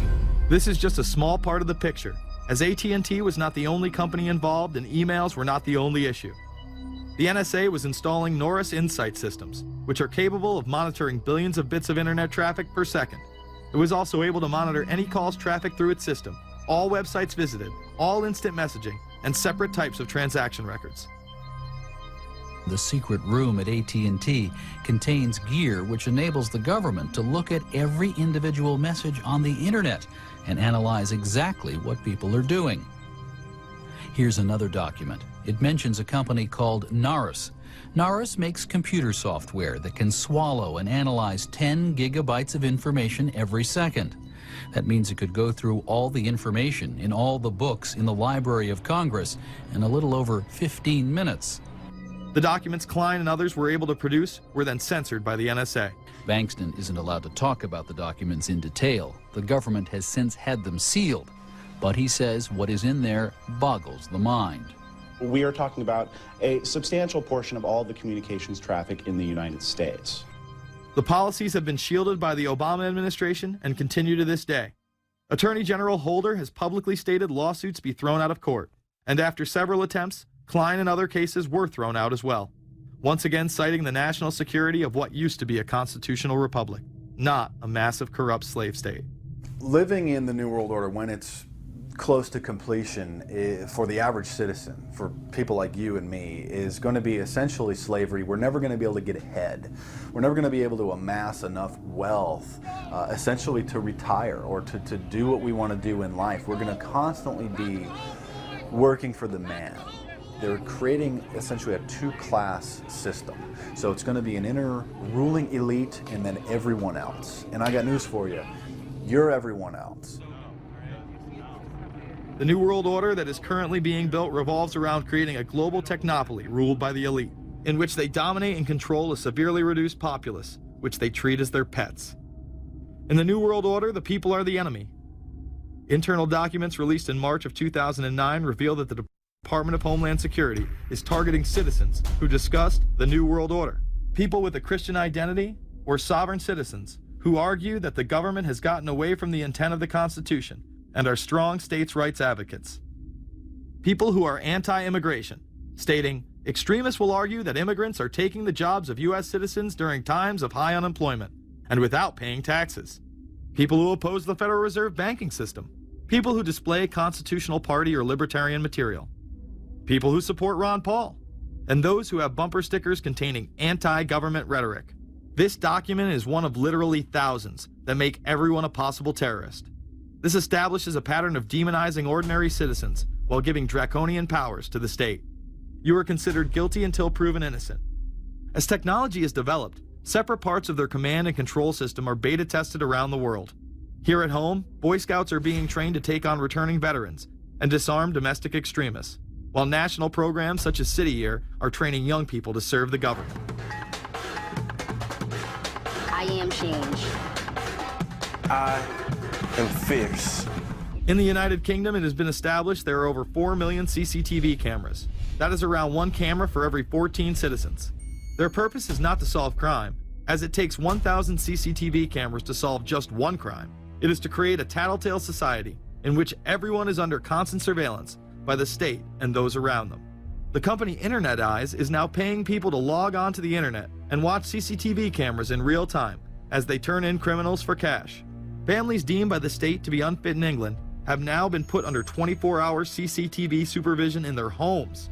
This program has plans for 20,000 families in England, which is to double in the next 2 years. Your every move in both your home and the outside world is under constant surveillance by a criminal elite who operate above the law. As we are constantly under the microscope, their activities remain in the shadows. Obama extended diplomatic immunity to Interpol with Executive Order 12,425, further empowering criminal behavior within our own government. In the Middle East, endless wars will continue. Under the Obama administration, we have sent tens of thousands of more troops into Afghanistan, all while the same network exposed in the Iran-Contra affair discussed earlier controls the opium trade. It was revealed in October of 2009 that the CIA had been funding puppet Afghani leader Hamid Karzai's warlord brother for the last 8 years. He is the lead opium dealer in the region. It seems the same cartel that was dealing drugs in the 80s and 90s never stopped. After all, how else could the government fund black operation programs across the board? The Karzai regime has whole sections of it which are drug supported, and we can't touch it. We turned Afghanistan into the major supplier of heroin for the world. It happened under CIA supervision. This continues while many of the Taliban are literally on U.S. payrolls. Is there a possibility that we have Taliban employees? The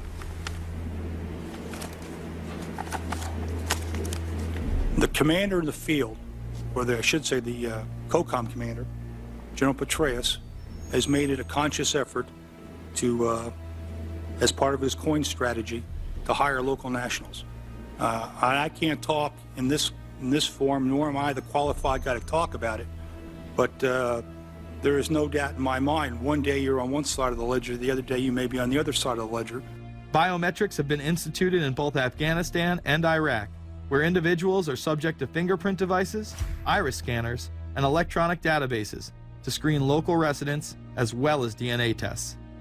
This includes anyone within the populace of a combat zone. Someone has to go out there with the biometric registration equipment, take your iris scans, take your scans and get you registered in the system like that.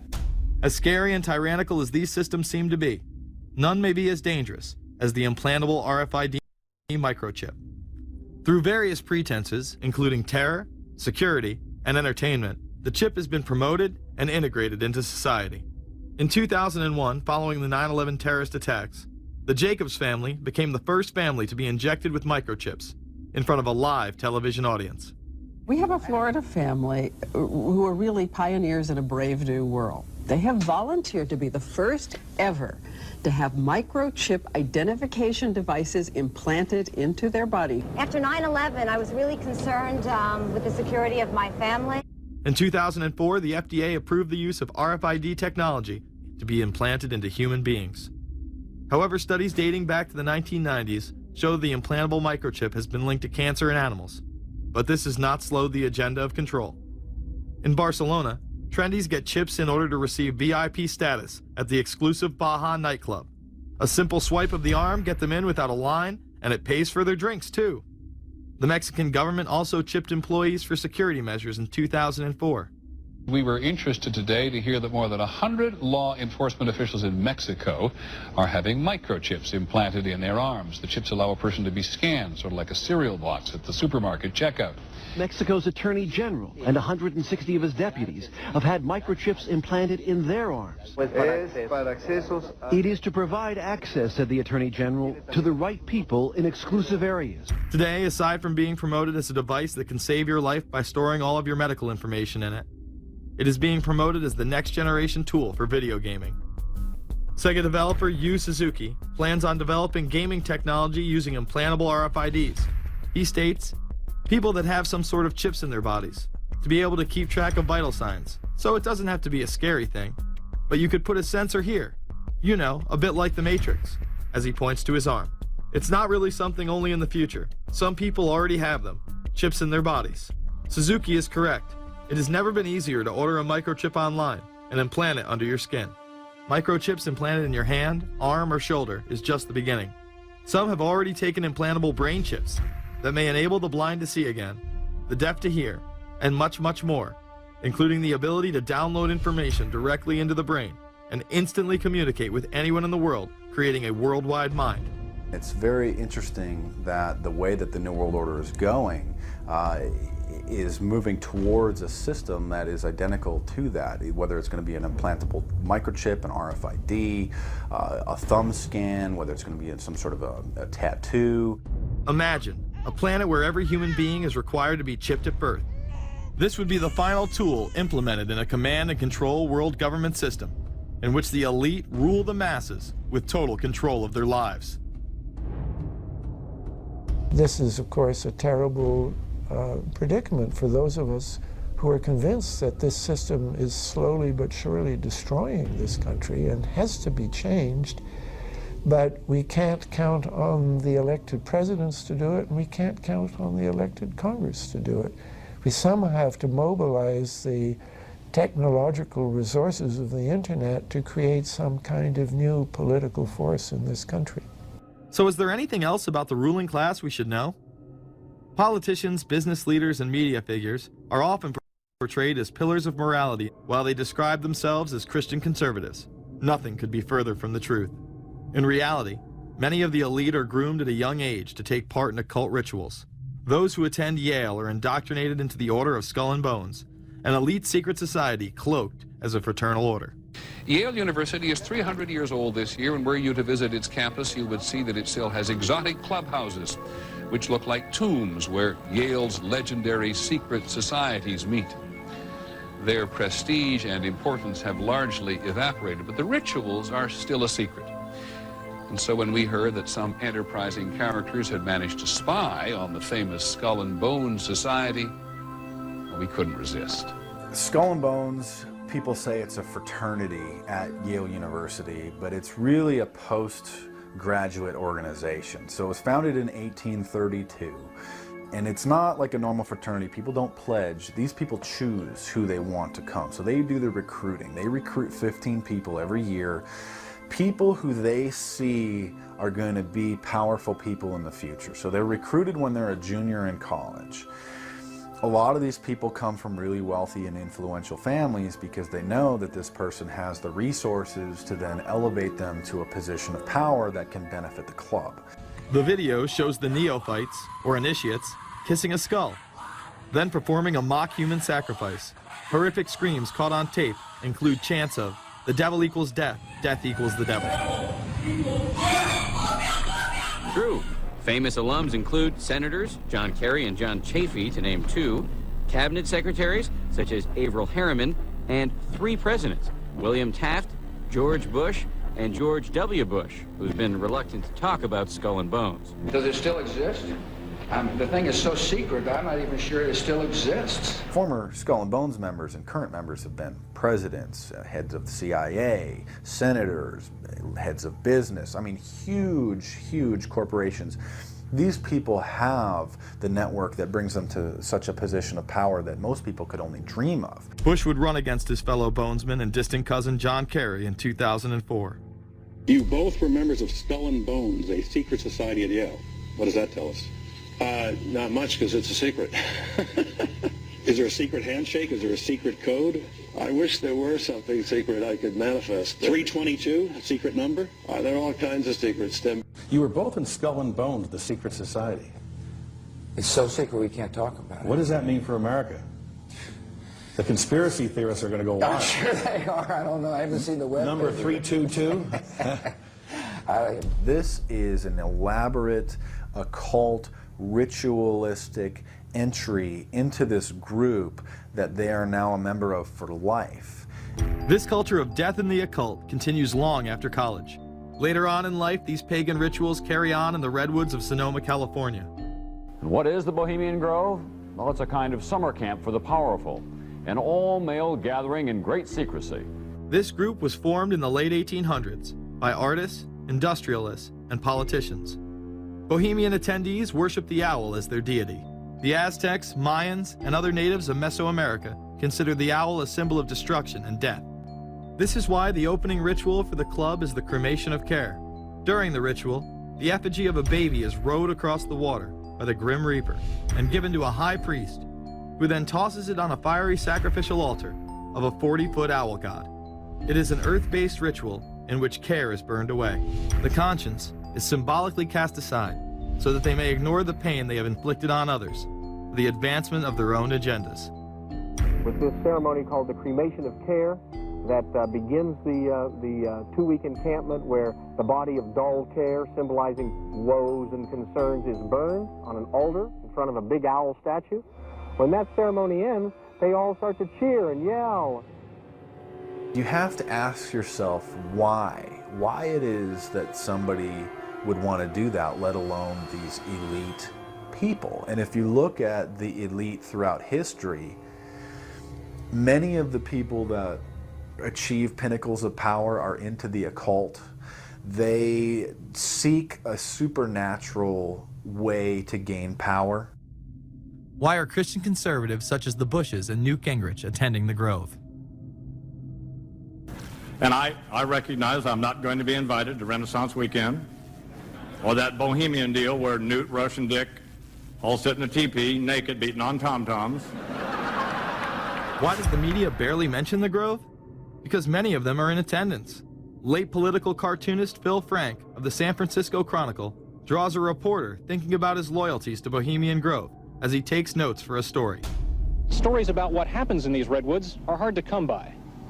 A campground statue reminds Bohemians to keep their mouths shut about the Grove. Many world events have been shaped at the Grove, including the creation of the atomic bomb. Discussions at the Grove in the 1930s helped lead to the development of nuclear power and the atomic bomb. Every Republican president since Calvin Coolidge has been a member, as well as many Democrats, including Jimmy Carter. If you look at the membership lists of the Bohemian Grove and the Council on Foreign Relations, the Bilderberg Group, a lot of the key level people are overlapping and are involved in numerous groups.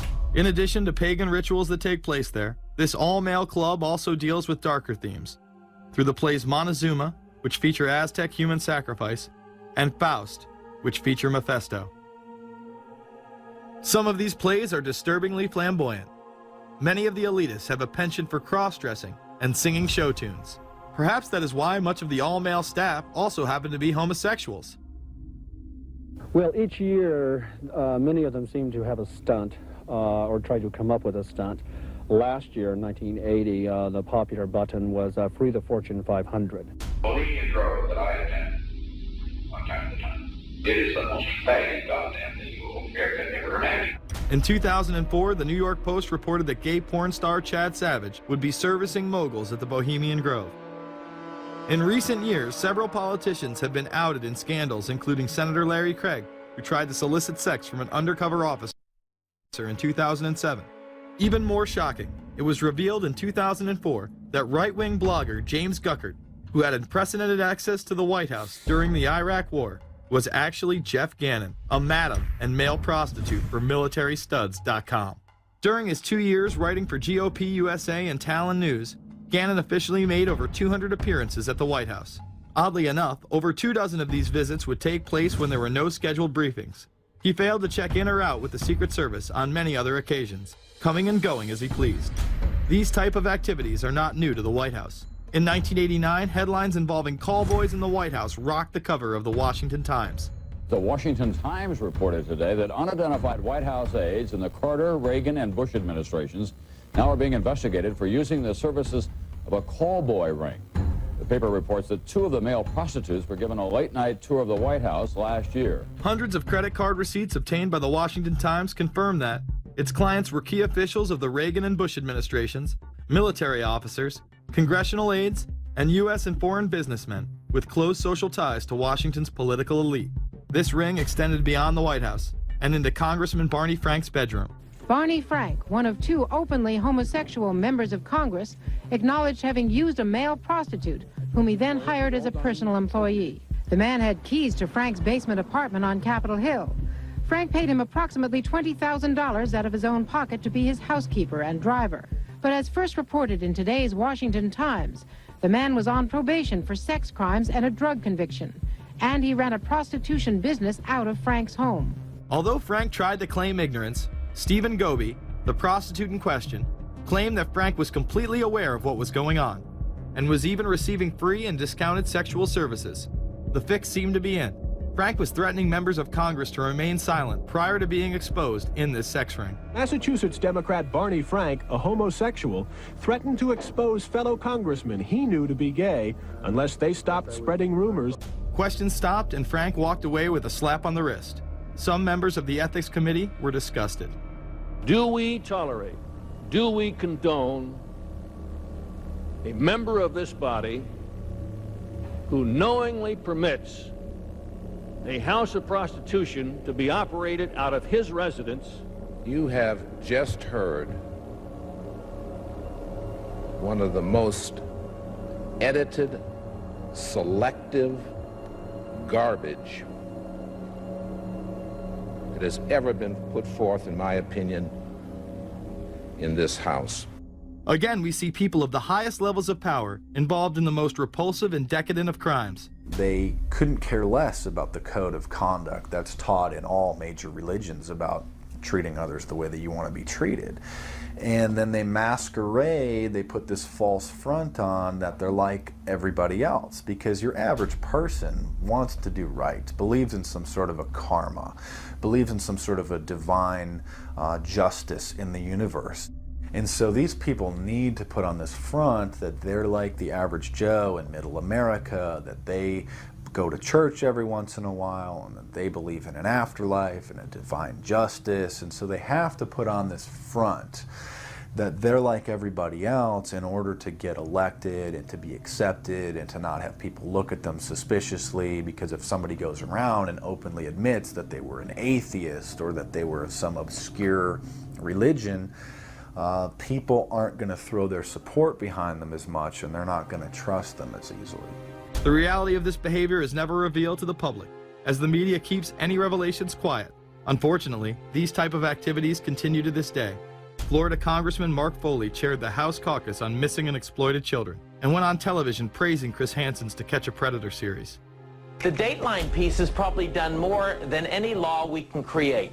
Foley was later caught attempting to have sexual relations with numerous underage pages. Congressman Mark Foley, the man who championed the Child Protection Act of 2006, resigned after inappropriate emails and instant messages surfaced that he sent to former congressional pages. Once more, no charges were even filed. Foley himself has checked into rehab. No one has been charged with any crime. The predator class acts like Roman emperors, indulging in excess that includes sex with young boys while portraying themselves as men of the Lord. The insanity is that we have allowed an interwoven elite criminal class to rule over us while posing as the saviors of the planet. We have learned they will stop at nothing to achieve their goals and are not held accountable for their crimes. They prey on the system rather than protect it. This is not a new world order of peace and prosperity. It is not a world government to save the earth. During difficult times, we must remain ever vigilant against seemingly positive solutions imposed to suit their aims. Crises there will continue to be. In meeting them, whether foreign or domestic, great or small, there is a recurring temptation to feel that some spectacular and costly action could become the miraculous solution to all current difficulties. We are threatened by a superclass that control the flow of information and hide technology from the public. The prospect of domination of the nation's scholars by federal employment, project allocations, and the power of money is ever present and is gravely to be regarded. We must also be alert to the equal and opposite danger that public policy could itself become the captive of a scientific, technological elite. It is time to put down the remote control, to turn off your Xbox, and start paying attention. It is time to step away from everyday luxuries and pop culture and take action against a monolithic, concentrated evil in order to save what's left of humanity. We must now trade in our apathy for action in order to defeat this invisible empire.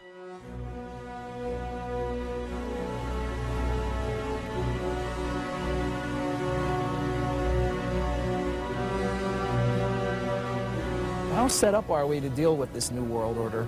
I think we're going to hear a lot about that today. Let's take the New World Order. It's an interesting phrase. I've been thinking a little bit about the structure of the world, right? The New World Order, as everybody says. The peace could yield to the pernicious New World Order. The New World Order. The New World Order. The New World Order. The New World Order. This New World Order. Stay fixed on your goal of imposing the New World Order. You kept talking about a New World Order. A New World Order. That's what we need now. A new world order with swing. One war and one victory doth not a new world order make. Conservatives used to believe in the United States of America rather than the United States of the New World Order. The ambition to create a new world order. Whose world order is this? And of course, what he called it was the New World Order. Respect for a new world order. We can see a new world coming into view, et cetera, et cetera. That's the core of the New World Order that we want to try to build. It's the sole superpower, New World Order. New World Order. A new world order. To a new world order of peace. Let's say a New World Order, for want of a better term. Entities of the new world order. The whole concept of New World Order is something else. It really says that the state is God. The state will play a bigger role in the economy. New order. What Wilson wanted was a new world order, not just a new world order. In order to compete in the New World Order. Compete in this New World Order. This is the third leg of the New World Order. We had the World Bank, we had the IMF, and now we had the World Trade Organization. A rigid new world order. This hoped-for new world order. Constructing a new world order. In the New World Order of the 21st century. The new world order we're going to put in place In this New World Order. In this New World Order. The patriots in this country are not going to see their rights diminished in order to create a new world order. That President Bush has described as a new world order, which I share that, we all share that same desire. A new world order.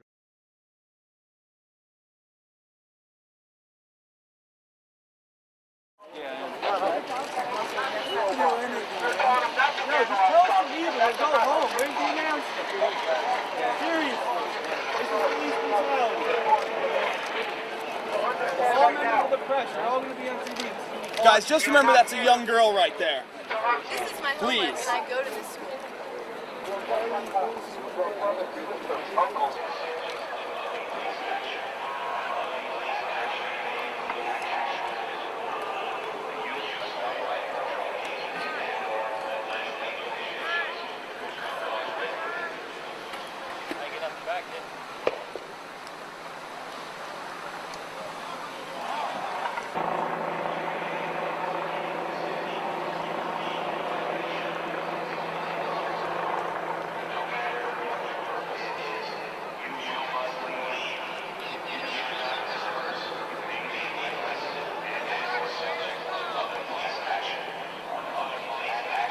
Tell me where I gotta go, sir.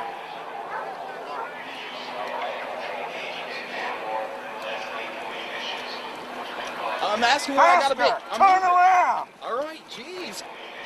And go! All right, man, jeez, I didn't do anything. Not violent.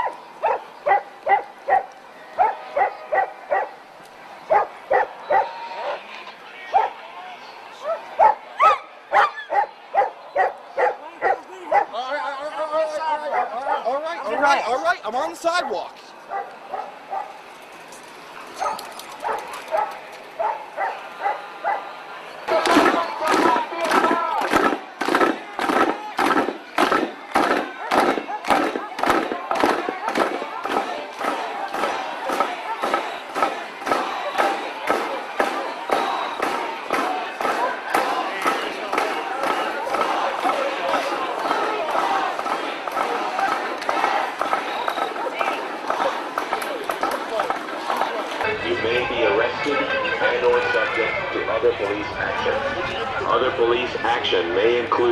actual physical removal, the use of riot control agents and/or less lethal munitions, which could cause risk of injury to those who remain. And once again, guys, we have earplugs if you need them right here. Earplugs right here if you guys need them.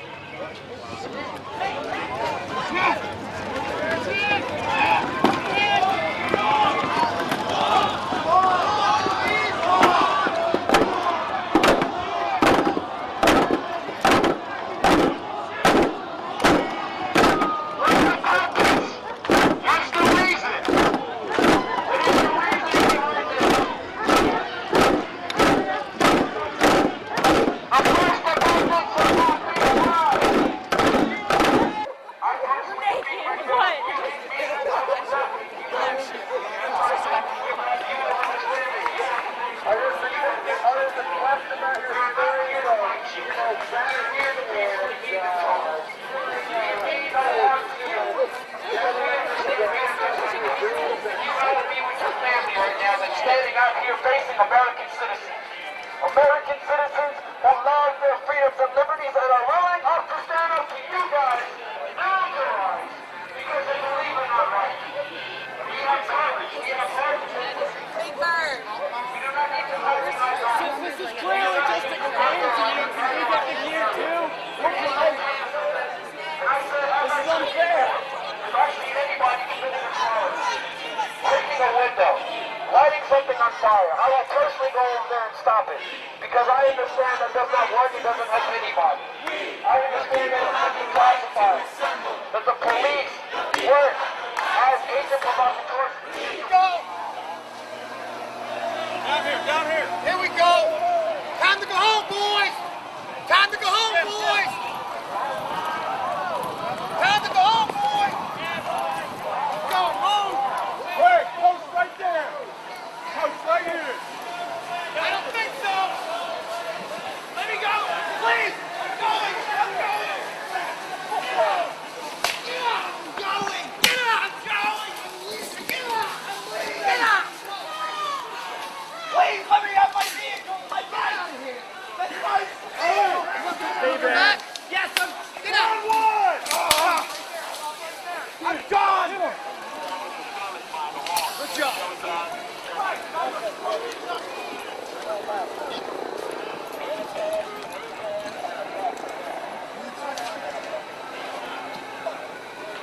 1-1, where you at? Bravo 1.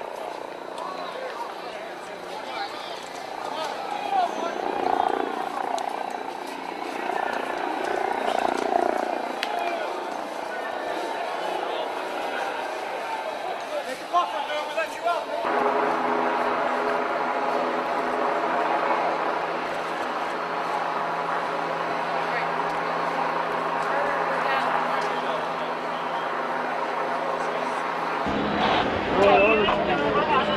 You have your credentials? 15 minutes ago, half an hour ago, you Is it good? Okay.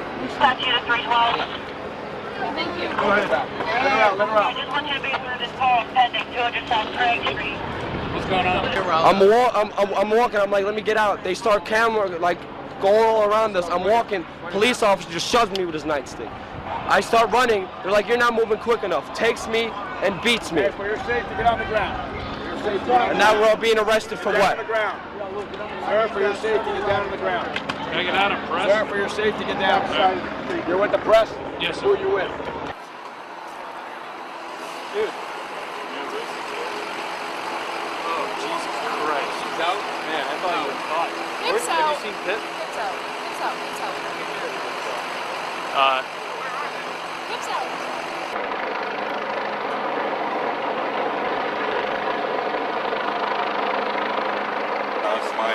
Gotta go. Keep your eyes open, all right?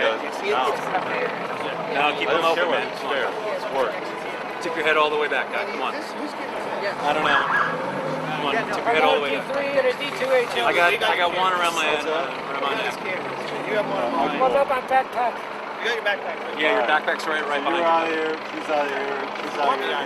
Yeah. You want Andy to stay? Yeah, Andy and I'll stay. Right here. Right there? Right there? He was right next to me. And he literally Run this, 69 you. Do the eyes, how close I get them. Alright, cool. Thanks, man. Yeah. You alright? Good, dude. You want some, man? Do you need a dry one?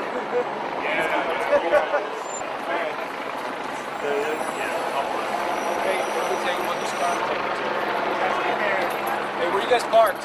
You're just right over there.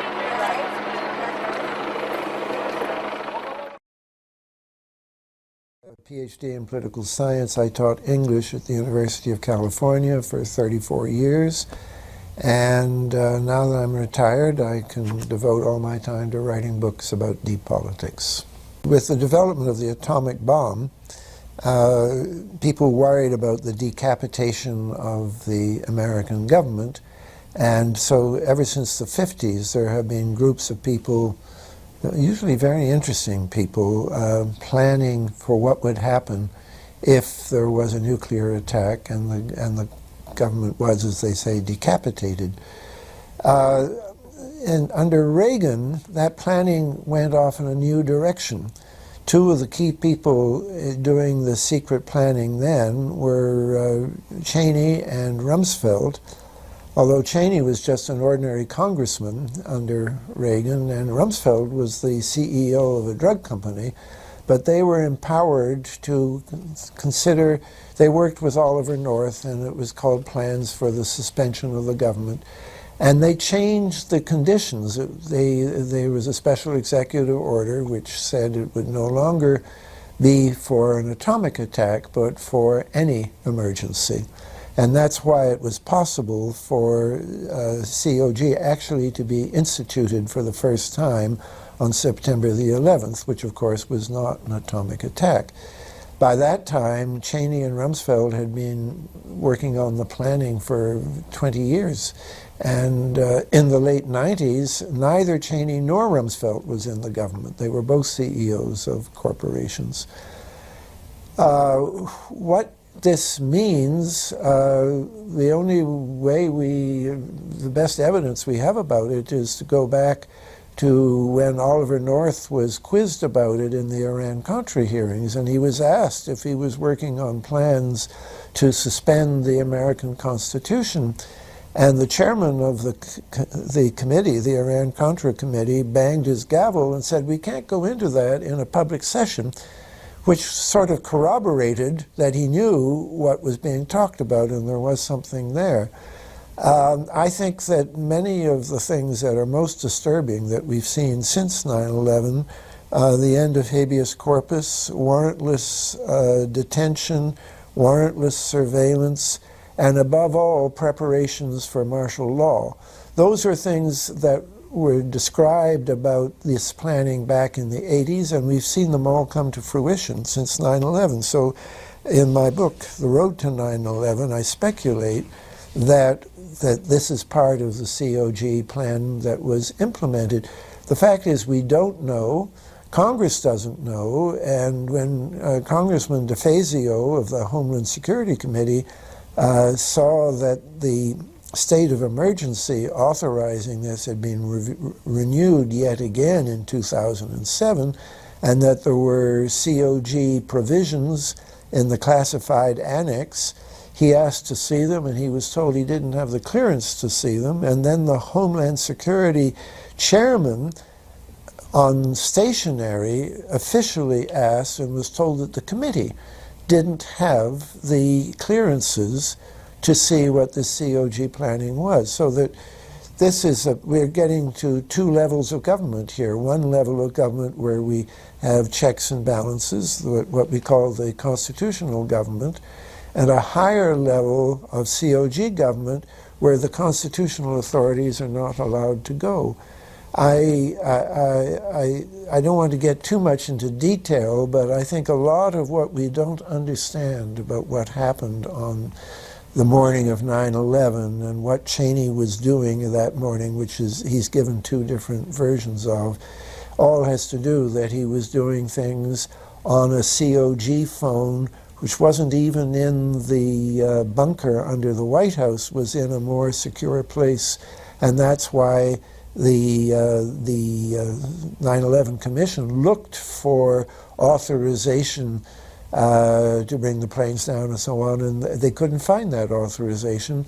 There's just there's some kind of gap in the telephonic communication, and I think the answer is it's because we were going now to COG communications instead of ordinary communications. A state of emergency cannot last for more than a year and has to be renewed. And without mentioning the act, Bush did annually renew.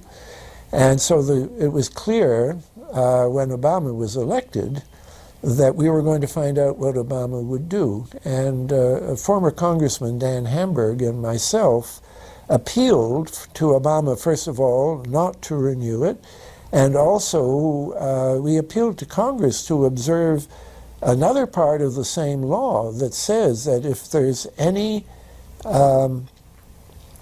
state of emergency is declared, then Congress shall, it's not an option, they're required by law to review it within 6 months and either terminate it or render it official. And we were waiting to see, and unfortunately Obama disappointed us just in September 2009. He then did, for the first time mentioning the act, say that under the terms of the act he was extending the state of emergency for another year. But this is not really a legal state of emergency under the act, because for it to be legal, Congress should have approved it. And it was a terrible disappointment that we asked on the internet, we asked people to write their congressman, make sure Congress did this. And one congressman wrote back and said to his constituent and said, we understand that the provisions of this act have been overridden.